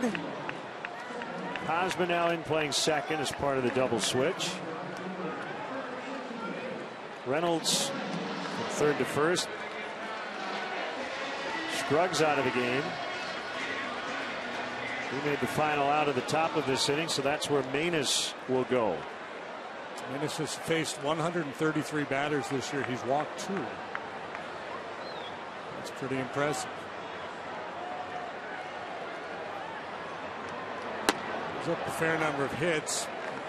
Usually not a lot of extra base hits. He throws a lot of sinkers.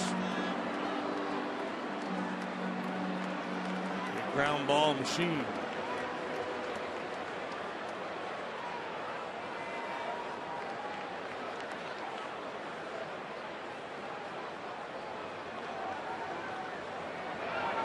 Bryant goes. Soler swings and fouls. And attempted hit and run. 1-1. Hey, we want to wish our colleague Skip Ellison, Phil Moore, and his lovely wife Lori happy 25th anniversary. You're enjoying a trip to Montreal. That's right. Yes. They're having a great time. Probably having a little poutine.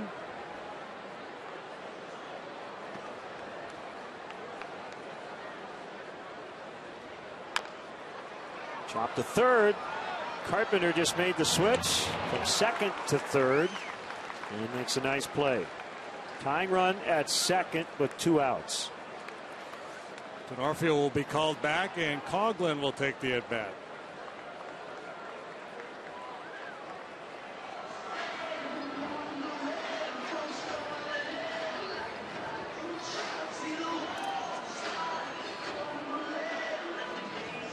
This will keep his games played streak alive.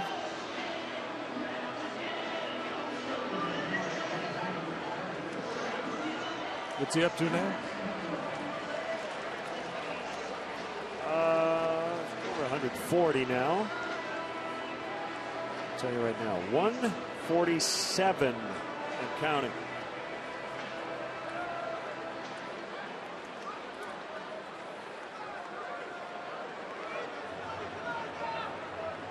Pretty amazing, isn't it? The longest current games played streak in baseball is not even as long as a full season.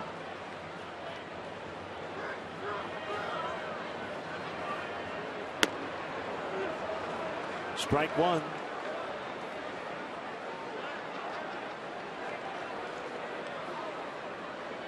That is pretty remarkable.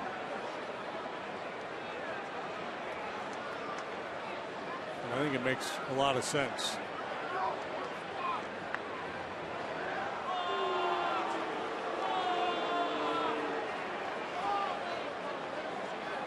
A lot of value in the occasional day off.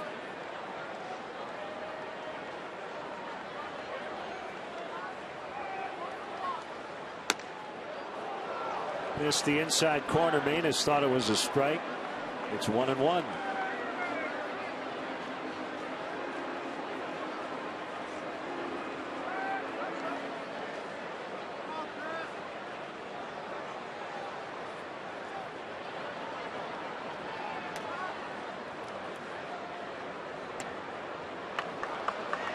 The outside that time.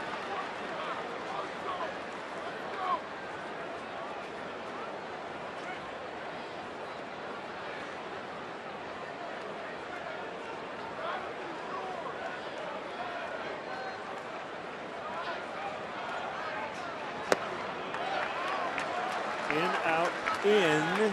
3-1. Castro next if Coughlin gets on.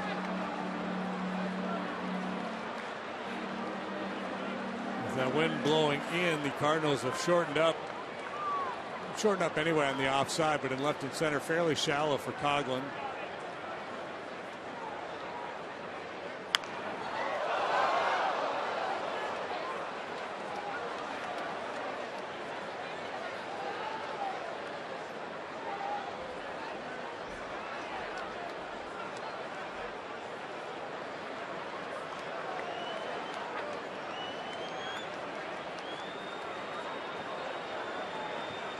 Scored in the bottom of the 5th. Cardinals got 2 to answer back in the top of this 6th. Coughlin went Angel Hernandez made the call, and Chris saying, why don't you at least appeal? And Tom Woodring has a better look at it than you do. So that's it for the Cubs in the 6th. They strand a man at second. We go to the 7th, 2-1 St. Louis.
We'd like to welcome all of our viewers watching on New Paris Quality Cable Vision in New Paris, Indiana.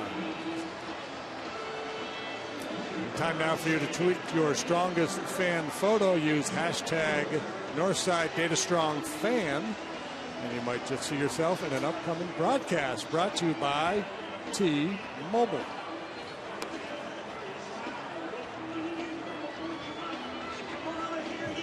Stays in and plays left. It's Travis Wood. Put on for the 23rd time. 4-3, 4.71 the ERA. 8.91 due up here for the Cardinals. Borges 8.9 is Cosma, who came in the double switch. And then Pham, the leadoff hitter. Thomas Ian Nicholas played Henry Rowengartner in Rookie of the Year. Way back in 1993. They'll be back to sing the stretch once again.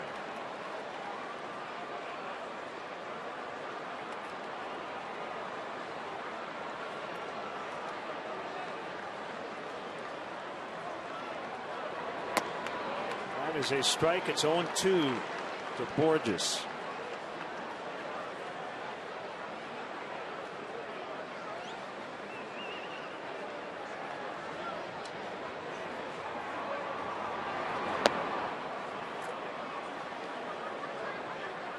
Travis's first appearance in this series. He worked once in the set against the Marlins.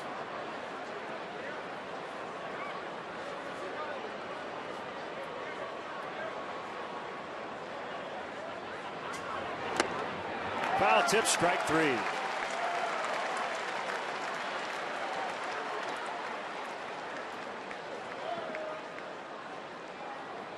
comes Pete Cosma.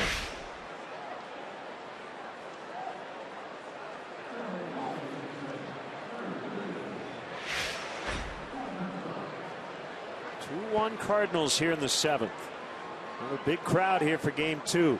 35,703 and 34,368 earlier this afternoon for the makeup game. Feathered in the air, Russell out in, he will not get it. It's a blue single for Cosmo.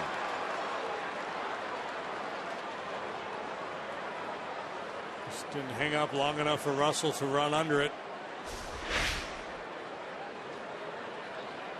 Takes a quick peek, finds Soler, realizes that he's the only option, just ran out of time.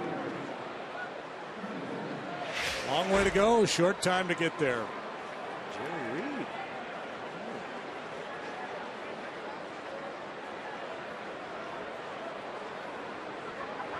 Play chance here. Pham takes ball one.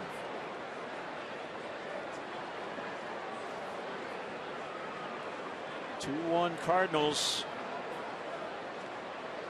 Close one late.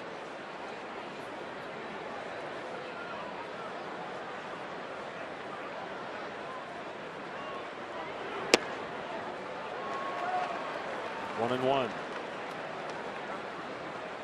And 1 for 3 with a walk and was picked off in the opener today. He's 0 for 3 in this one.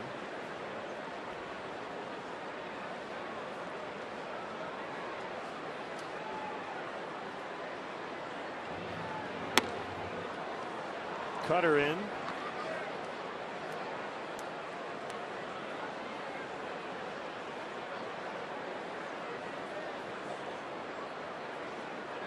So Dallas Beeler tonight, 86 pitches over his 5 innings.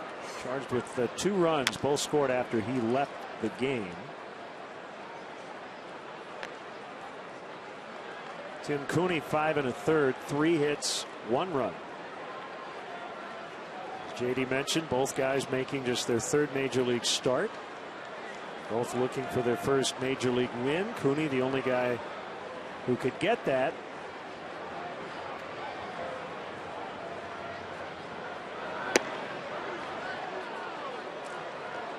Beeler looked good tonight.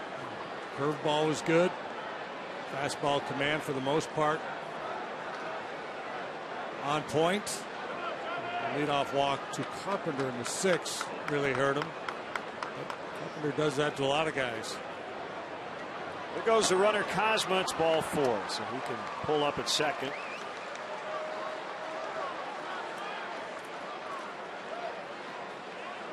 Last time Travis Wood saw the Cardinals, things did not go well. That was on the recent road trip. 2 2/3 allowed 4 hits, 4 walks, 4 runs.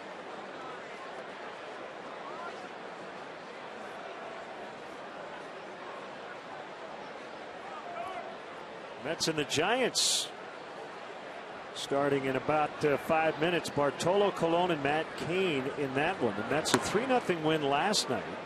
So that's back-to-back shutout wins for the Mets. The Giants go into tonight's game having lost 7 straight. And they're back to 500. And here comes Chris Bosio.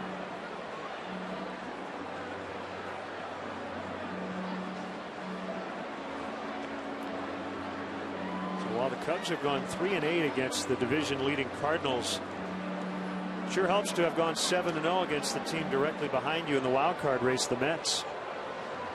Yeah, absolutely. And the Giants, you mentioned them, they've been able to beat the Dodgers, but struggles against the other clubs in that division. Been a very streaky team.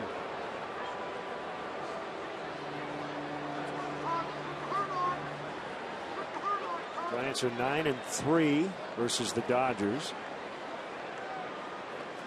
3-7 against Arizona. 5-7 versus the Rockies.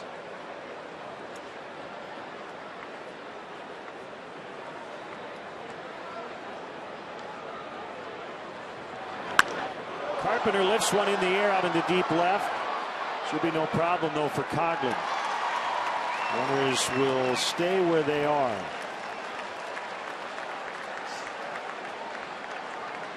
Two outs. Now Peralta.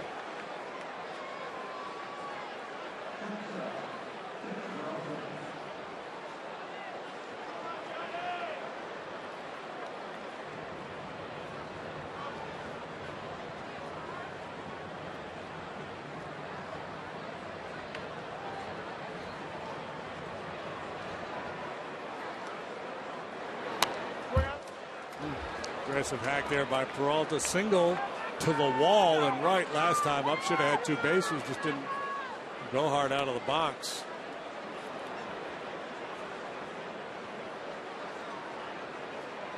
The what-if game perhaps cost the Cardinals a run.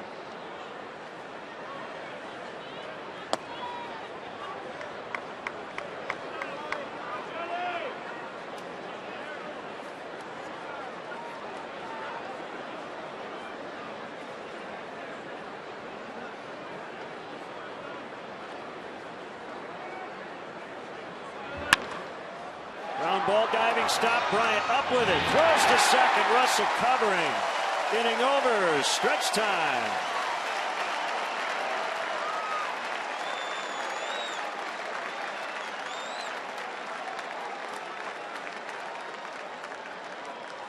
Tonight's guest conductor for Take Me Out to the Ball Game, actor Thomas Ian Nicholas. All right, Cubs fans, let me hear you now. A 1, a 2, a 3. Take me out to the ball game. Take me out to the park. Buy me some peanuts and Cracker Jacks. I don't care if I ever get back, 'cause it's root, root, root for the Cubbies. They don't win, it's a shame, 'cause it's 1, 2, 3 strikes, you're out at the old ball game. Let's get some runs!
Seth Manus got the final 2 outs of the 6th. Working here in the 7th, Starlin Castro to lead it off. He started the 5th with a double and scored the Cubs' lone run. Ooh, got a hanger there. Oh, it's an awkward landing. A little hammy grab.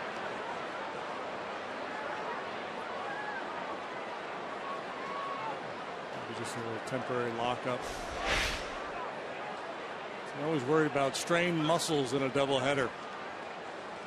Play a full game, you have all the warm-up time before, play a full game, then you have a lot of downtime in between before coming back out.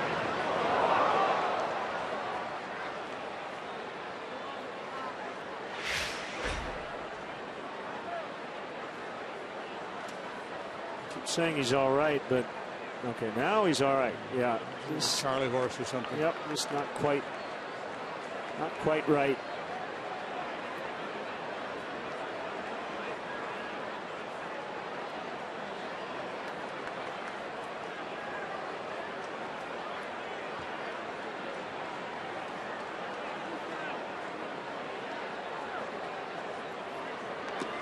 Two and one.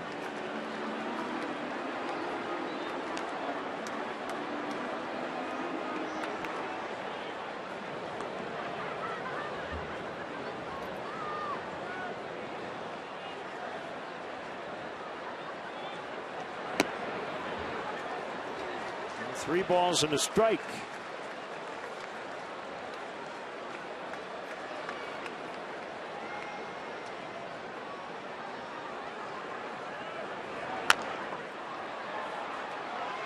Peralta. That's Castro moving down the line all right. After that little tweak of his right leg.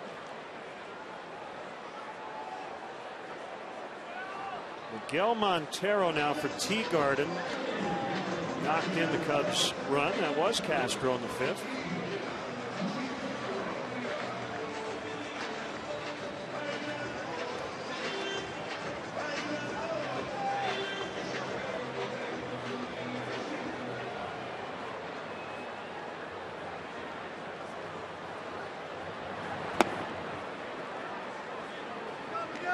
Red Sox came back and beat the Marlins tonight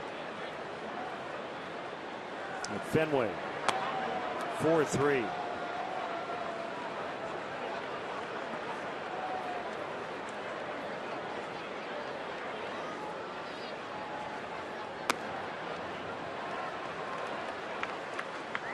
Xander Bogaerts with a 3-run single.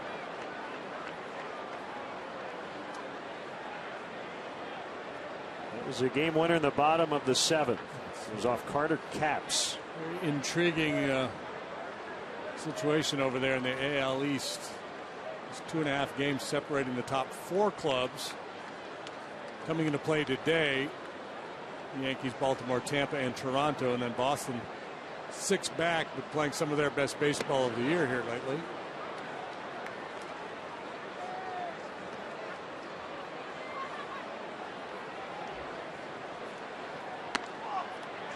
Ball 4.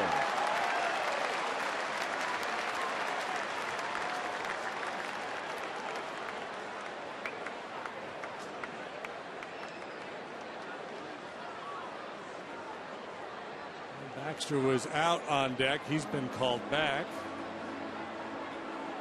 Okay, so trying to figure out how Xander Bogaerts had a 3-run single. It was a 3-2 pitch with 2 outs. That makes sense. Mookie Betts was the runner moving from first. Came all the way around to score.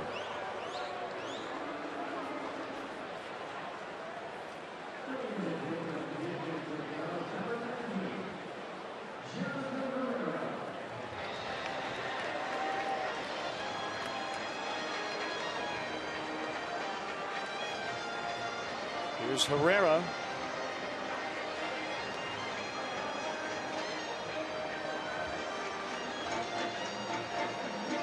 Still confusion in the dugout. I'm not sure he knew he was going to take this at bat. It's not his helmet. Yeah. Baxter's helmet. I think he was thinking he was going to be the right-handed option. So he had his other helmet and then just grabbed Baxter to take this left-handed at bat. Terrell back. Joe probably figuring with Manus, the sinker baller out there, maybe there was a better chance of a double play with Baxter as opposed to Herrera. And John He's asking, got my helmet yet? That's got to be uncomfortable.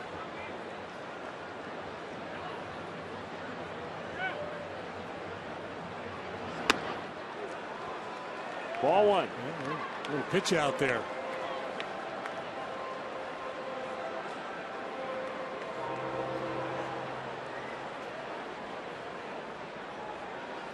And Manus with good enough control that you can't rule out the 1-0 pitch out. Almost never see it.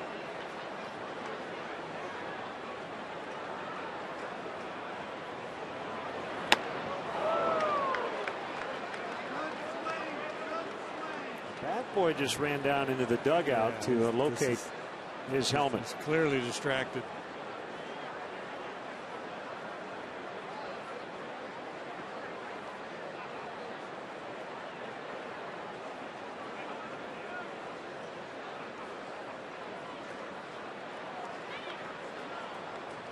Here it comes. 2-1. The funny thing is, Herrera up there with the helmet that doesn't fit. He looks like the big kid in Little League when there's only so many helmets for the whole team. And the big guy in Little League has a helmet that doesn't really fit. But Herrera's like the smallest guy on the team. And now, here we go. Good things are going to happen now. We've got to give the man the right hat. Okay. His chances of succeeding in this at bat just went up exponentially. He looks more confident. That's not even his. That's the right size, though. It fits. This Coughlin model. 2-2. Someone joked on Twitter maybe he should get the gum bucket. We've seen him wear that before. The rally I don't bucket, think that would pass code. No.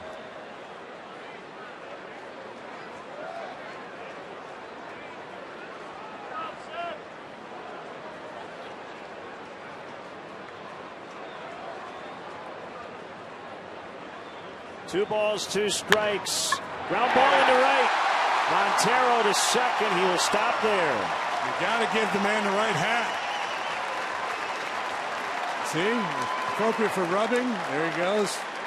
You know, he's just realizing it's not his. He's like, still oh not man, mine. if I'd known it wasn't my helmet, I probably wouldn't have gotten a hit. Good thing it fit. It's like Cinderella's glass slipper. That's a good pitch. A nice piece of hitting by Herrera.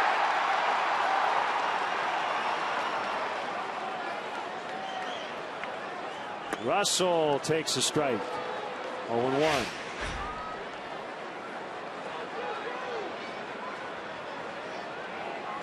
Well, he has been in a prolonged funk. This would be a great time to break out. Behind 0-2. Yeah, that's the take of an uncertain hitter right there. Trying to guess with the pitcher and guessing wrong. Not ready to hit the heater.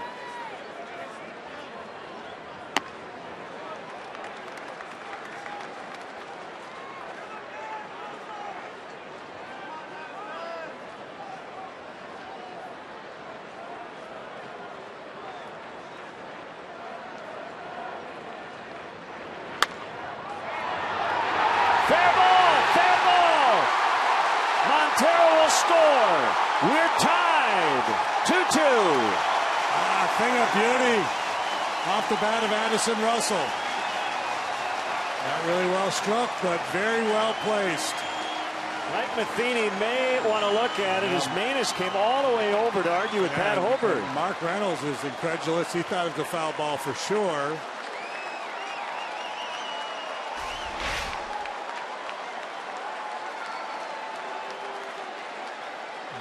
When he first, I mean, this starts way foul, but it's got hook spin, and I think it did bounce fair over the base. I mean, when he first hit it, after this ball first makes contact, it's clearly headed foul, but it's got some funky spin on it. Manus got kicked out. Cardinals need a new pitcher. I don't know if Mike Matheny realizes it.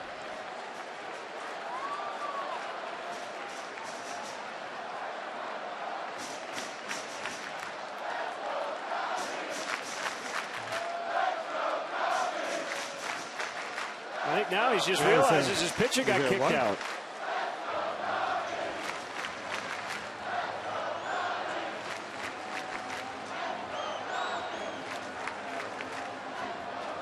You gotta be kidding me. Oh man, he's going to get his money's worth now.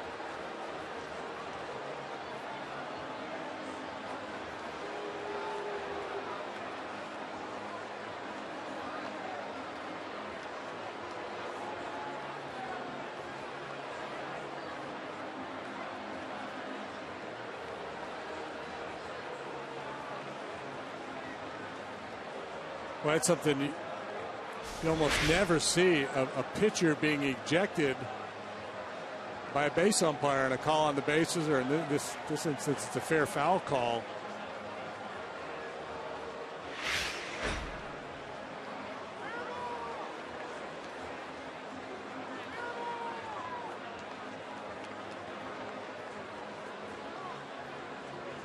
Here comes Grichuk into the ball game. And lefty Segrist out of the pen. So the Cubs have tied at 2-2, and they have the go-ahead run. That's Jonathan Herrera. Not sure which helmet he's wearing, but he's at third. Russell is at first with only 1 out in the inning.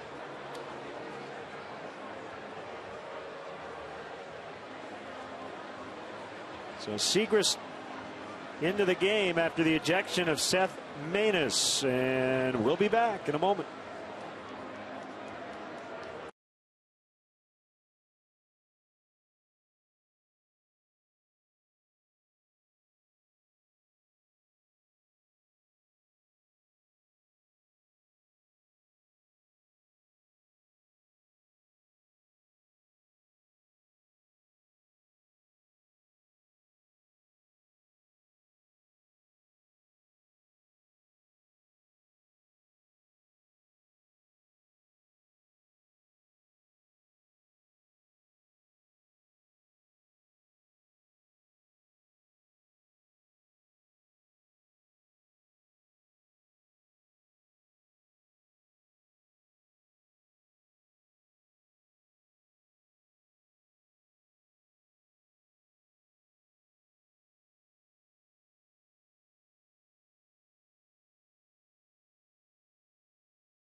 Don't see every day.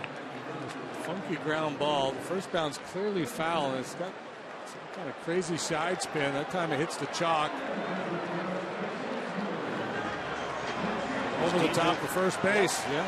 Deemed to have gone over first base, which makes it fair. So Randall Grichuk now in playing left. He'll hit in the 7th spot. Kevin Segrist is the pitcher. So the Cardinals will have their cornermen in, double play depth up the middle against Dexter Fowler. Go ahead run is at third.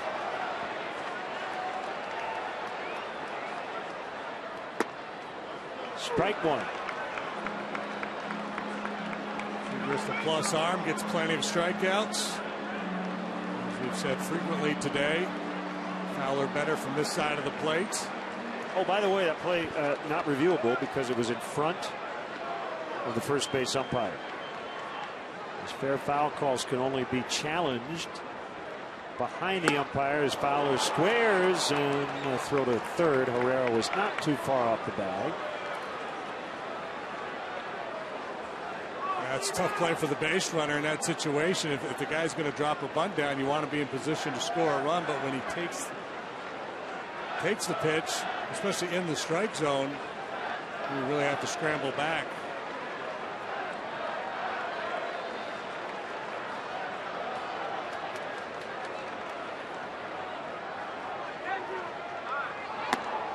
No pitch.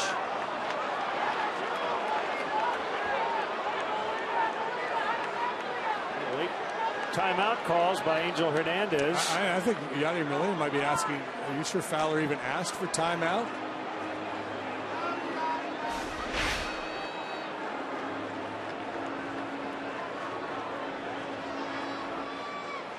Boy, I'm not sure he did. I think he did. It's almost like Angel just acting like a hitter after the long hold out there by Segrist.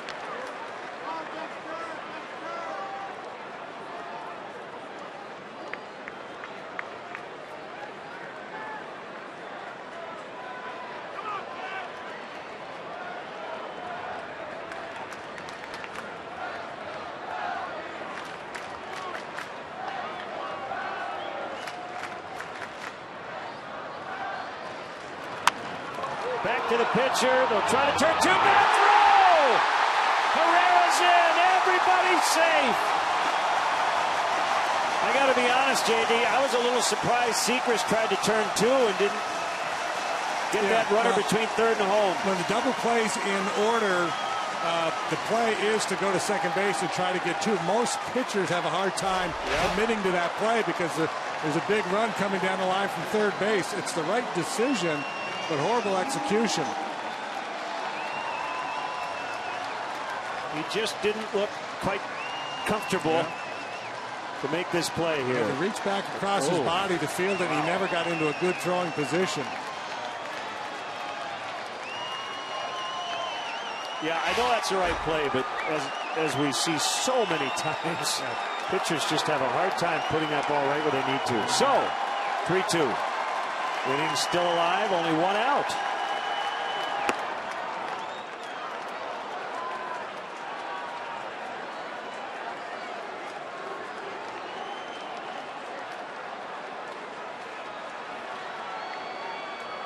Cardinals made a similar error in the first game.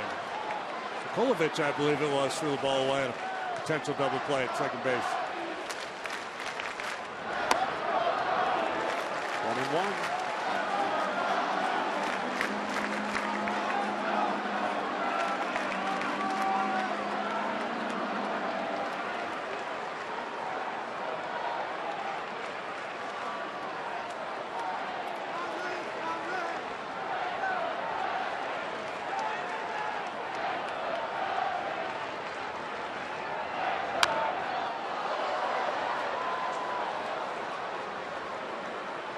This could go down in Cardinals Cubs history as the wrong helmet game.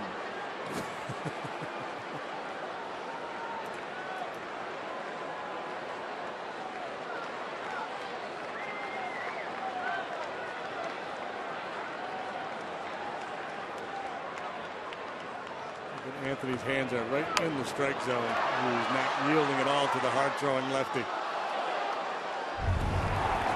Soft tossing lefty, yeah. He delivered a home run.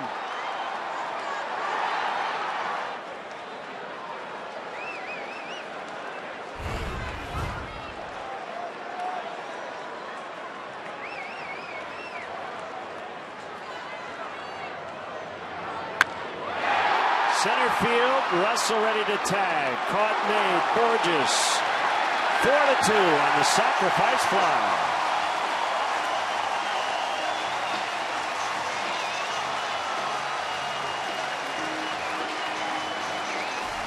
Guys like Rizzo, they live for these RBI opportunities, and here off the tough lefty with a couple of strikes. What we've seen him do so many times.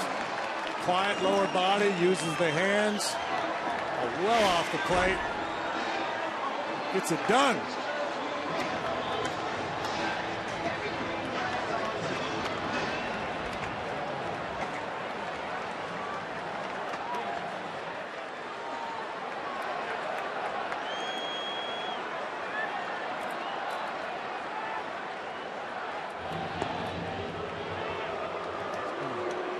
Interesting game. It all started with the duck on the field. I think that set the tone. Yeah, good point. Yeah. The Herrera helmet mix up. Addison Russell with that funky ground ball. Manis getting ejected.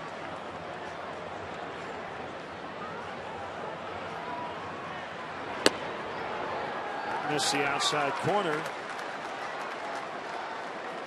Big 3 spot here in the 7th.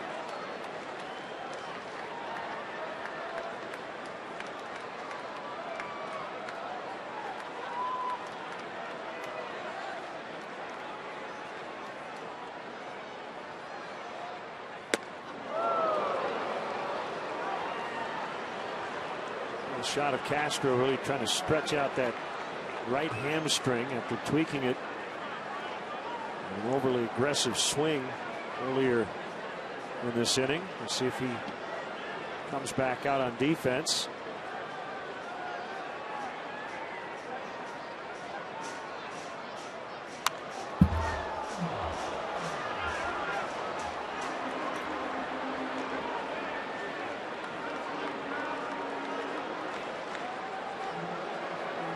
They've already used Herrera to pinch hit, so you might as well just leave him in the game. Let Russell play short and Herrera second, if there's any question.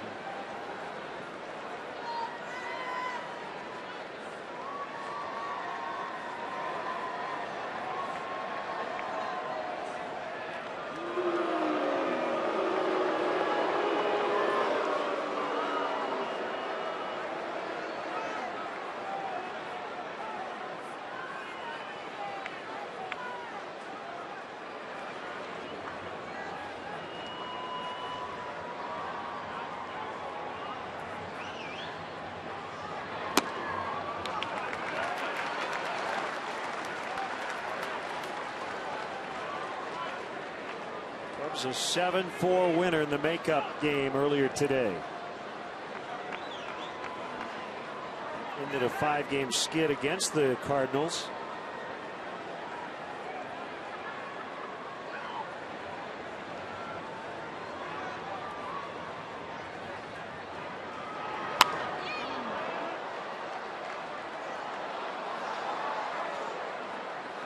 In his post-game press conference, Joe Maddon saying that he believes his group can play with anybody in the league, including the Cardinals. He said, but talk is cheap. You have to go out and prove it.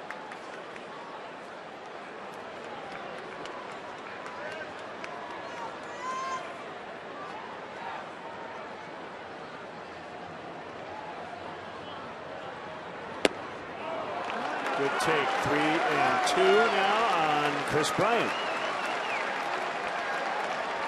And the Cub, Carlos Villanueva.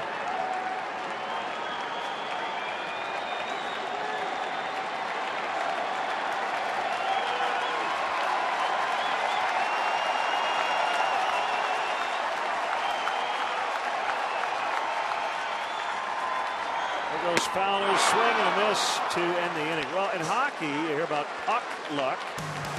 Tonight it's been a A little jump luck. And the wrong bucket, but it worked.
To the 8th. This will be fun. Tomorrow we will be answering your questions during the broadcast.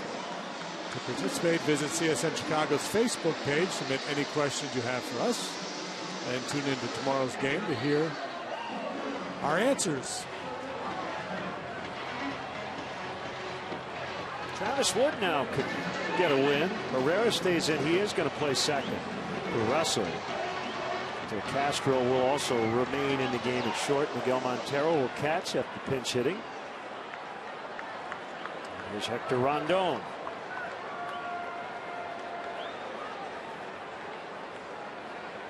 Hector versus Hayward to get it started here in the 8th. 3-1, 2.10 the ERA. 37th time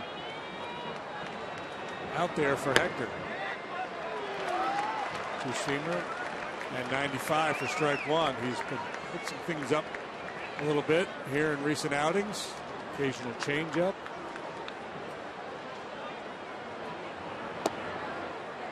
There it is right there.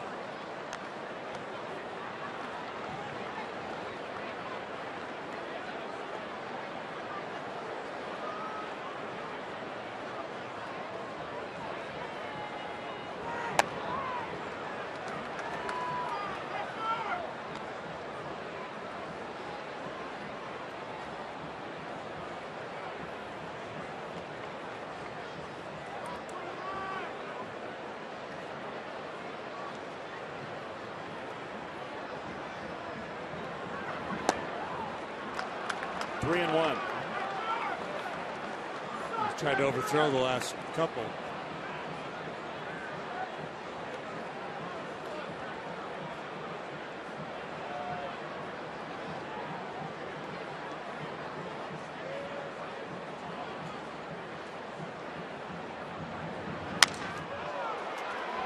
Ball will be caught by Castro. Sounded like the end of the bat and maybe cracked it.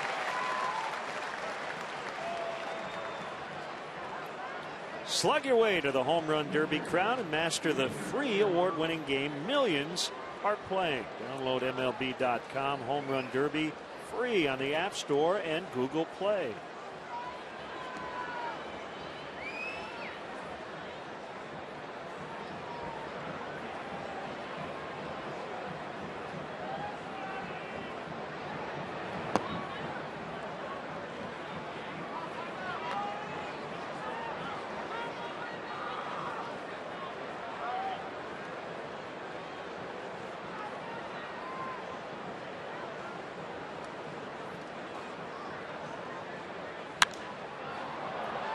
Right field, wind will push it to the seats.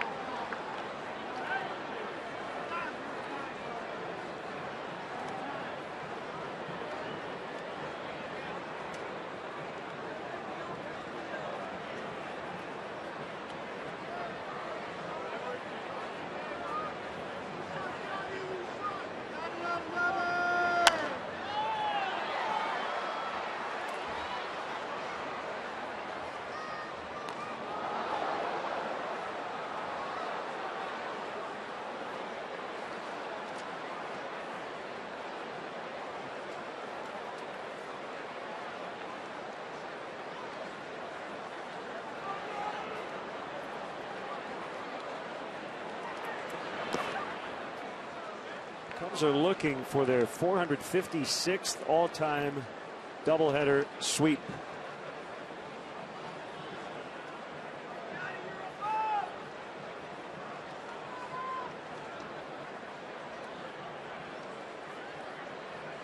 Post-game show will have details on the first 455. Stay with us. Molina swings and misses. 2 outs. And a special 7-hour post-game show. And then in June of 1937.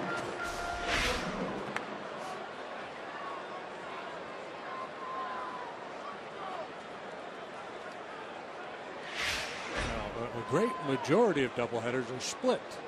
Yeah, that's certainly the case in Cubs history.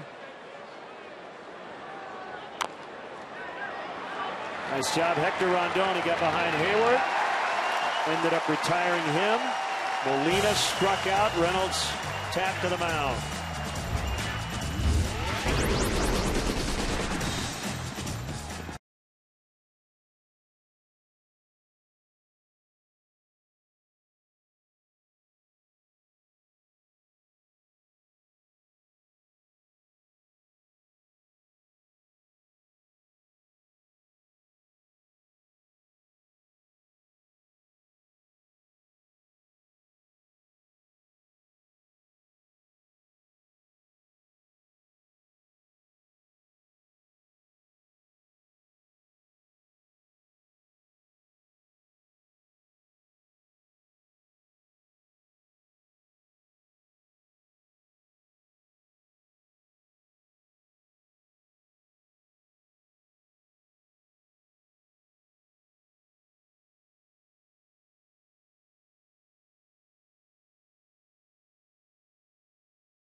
Back here on CSN tomorrow night, Cardinals and the Cubs to wrap up this series. Then an off day Thursday.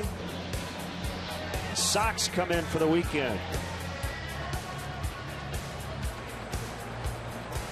Got pitching matchups yet? Should be able to guess line. We're anticipating Lester Sale. The former Cub, Carlos Villanueva. Yeah, he's a crafty right-hander. He's done a very nice job for the Cardinals this year, pitching to a 1.65 ERA. These rare guys that comes out of the bullpen with a 4-pitch mix and the ability to locate.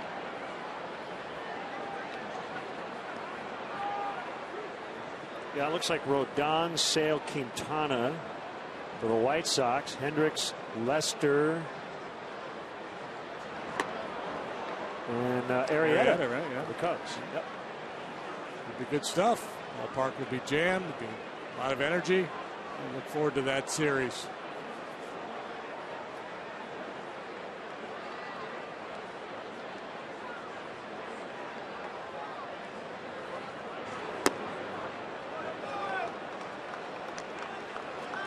And a weird day for Soler. He hasn't had the results he wanted, but he's had really good at bats. Easier to process for a veteran guy than a young guy.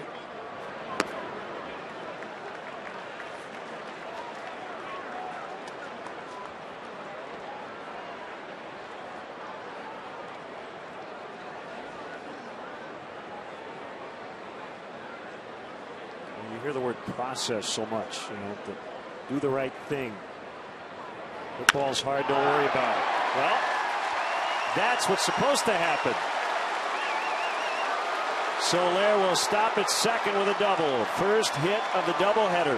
Well, he's hit a bunch of balls that hard for outs. I would argue he's probably had the best at-bats of anybody in the Cubs team in these 2 ball games.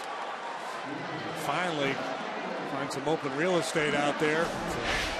Leadoff double in the 8th as the Cubs push for more. Stayed back nicely on that slide ball from Villanueva.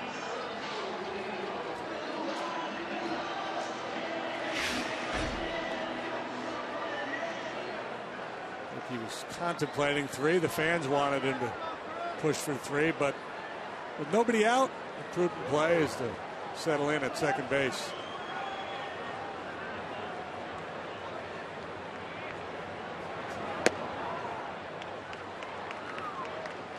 Strike to Coughlin.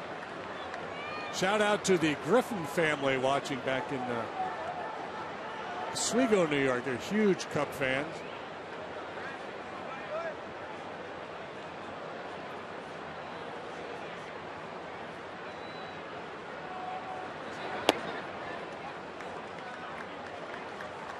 One ball, one strike.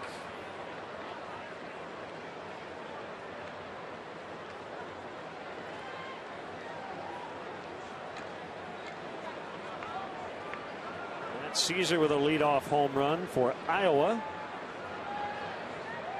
8-3 win over New Orleans. Bounce toward right, but it'll be cut off by Cosma. That'll send Soler to third. He's 90 feet away.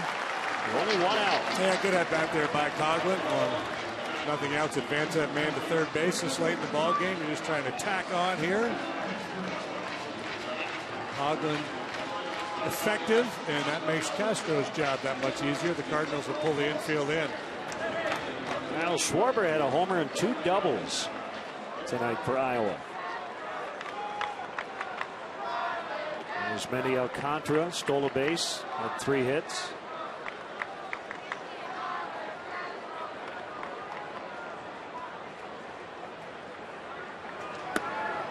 See some of these publications out with their most recent prospect rankings. I want to say it was Baseball America I was looking at, had Kyle Schwarber number 6, I believe, in all of baseball, and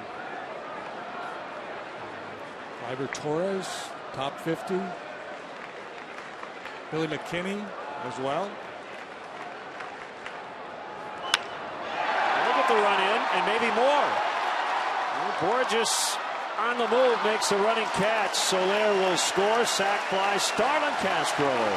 5-2. That's good execution there. Soler with the leadoff double. Coughlin gets him over.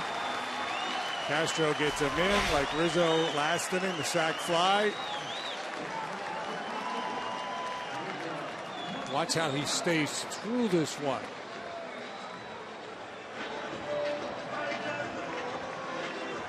Very nice. 5 from the hitting coach, John Maley. That a baby.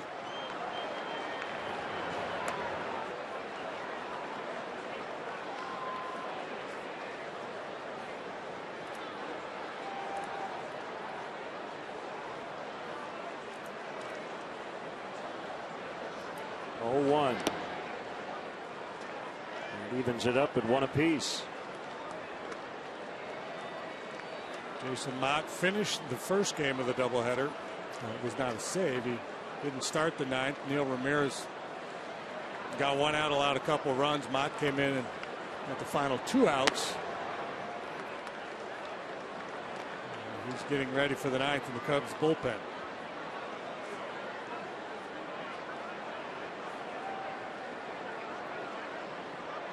Brett Laurie with a game-winning homer for the A's in the 10th tonight. A 4-3 victory at Yankee Stadium.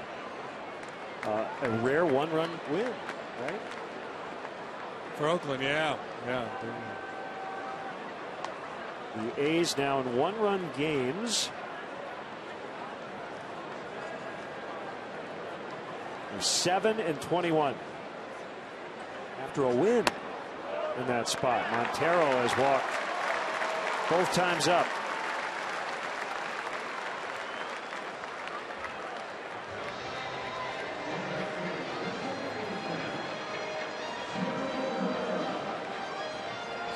key question now for Jonathan Herrera. What helmet is he wearing?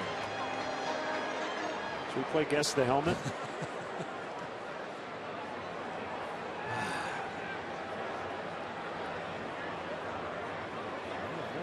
I would have been tempted to stay with Chris Coghlan's after his last at bat.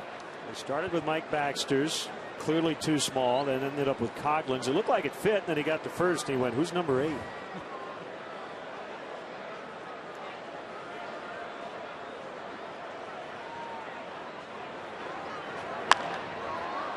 would be better if they put his decal on Baxter's helmet. You know, this is yours. You got a big head. Cubs had an insurance run, 5-2 to the 9th.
For what ended up being a game-winning sacrifice fly, and here tonight, Castro and Rizzo getting the job done. Yeah, they've had a lot of good at-bats here, good plate appearances. You saw Rizzo spread out, use the hands with 2 strikes, and then Castro staying through that ball, getting it airborne to drive in and run with a sac fly of his own. We saw Taylor Teagarden early in the game punch that base hit to right to cash in the Castro leadoff double in the 5th. A lot of good work by the Cub hitters here tonight, playing add-on late. And that provides this save opportunity for Jason Mott. Randall Grichuk came in to play left and immediately singles to start this 9th inning. Came in the 7th for defense. The leadoff man is aboard. And you're right. It is a save spot. 3 outs to go for Mott, who got the final 2 outs of game 1 earlier today with a 3-run lead, therefore did not qualify for a save.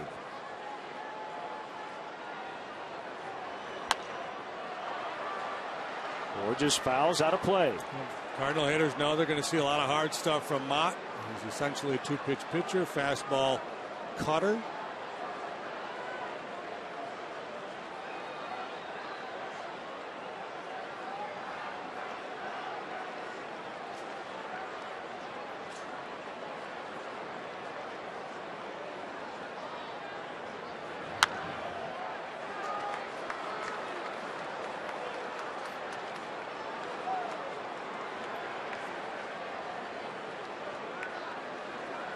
Got swept in St. Louis a couple of weekends ago. Since then, they have won 6 of 8.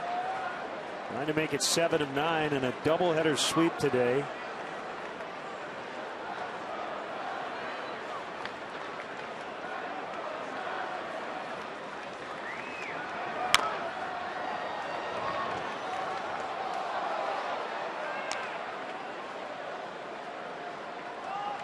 Don't know what the weather conditions are supposed to be like tomorrow night, but you anticipate a low-run game with Hamill and Walker pitching.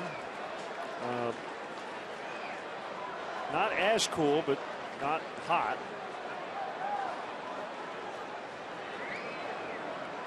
Like mid to upper 60s tomorrow night with an east wind.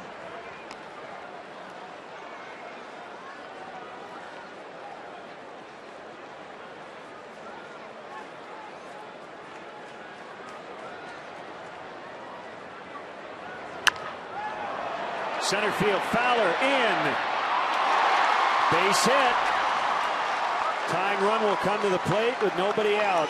First two have reached on singles. It's a tough ball to read, that line drive, the semi-line drive directly at you. A little bit of a hesitation for Fowler, but you see that a lot from the center fielder. Take just a beat to read it before making the break.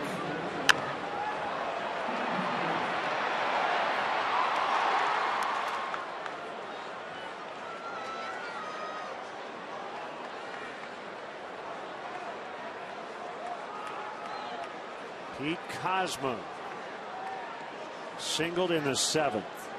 Came in the 6th. Tony Cruz is on deck in the pitcher's spot.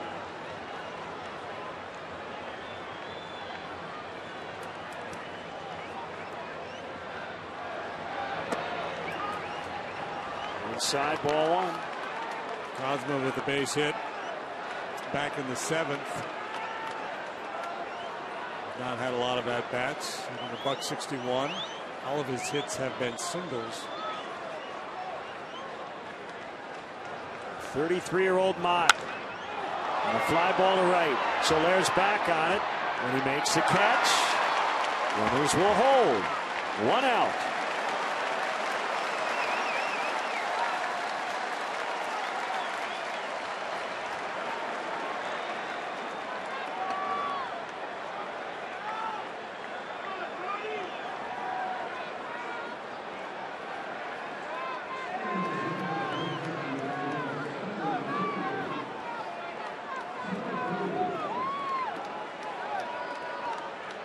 Looks like Colton Wong, they're just trying to stay away from him tonight. Just thinking the same thing. You know, he's the only other guy available on the bench, and you'd think if he were close to 100%, he would have gotten a bat here in this spot.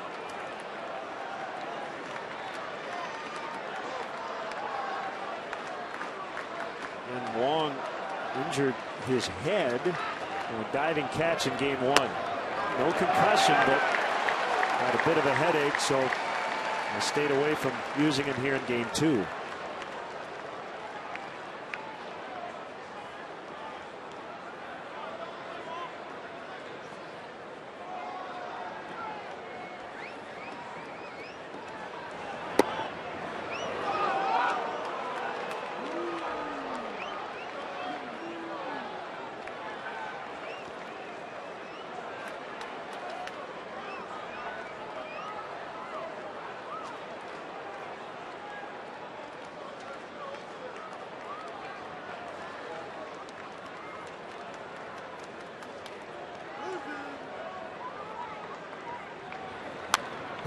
One and two. After Cruz, it'll be Carpenter and then Peralta.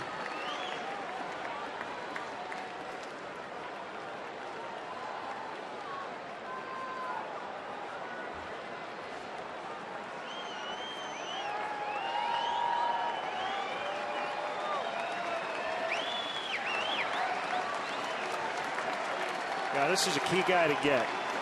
With Carpenter and Peralta looming. Ground ball into left, base hit. Grichuk scores 5-3. Still only 1 out, and here comes Carpenter.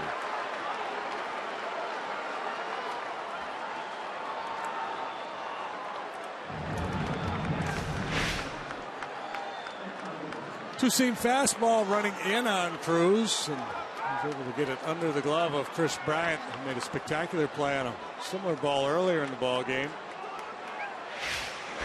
Spazio is going to come out and have a little chat with Mott.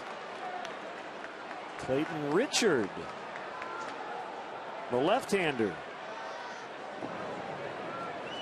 is up. With an eye towards the confrontation with Jason Hayward.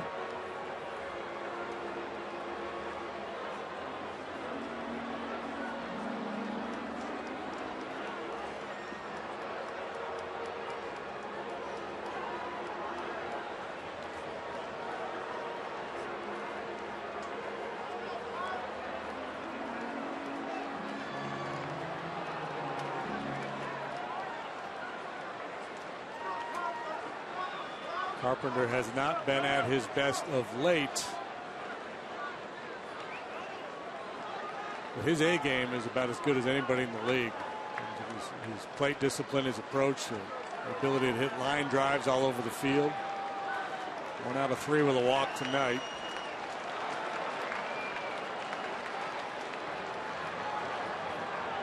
Here we go. Popped him up.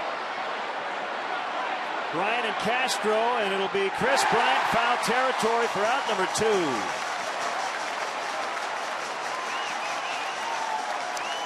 Low stress confrontation with Carpenter as he attacks that first pitch fastball.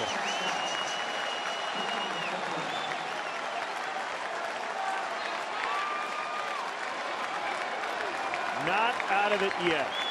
Peralta, probably their MVP, right? First half, position player wise. Been incredibly consistent. Yeah.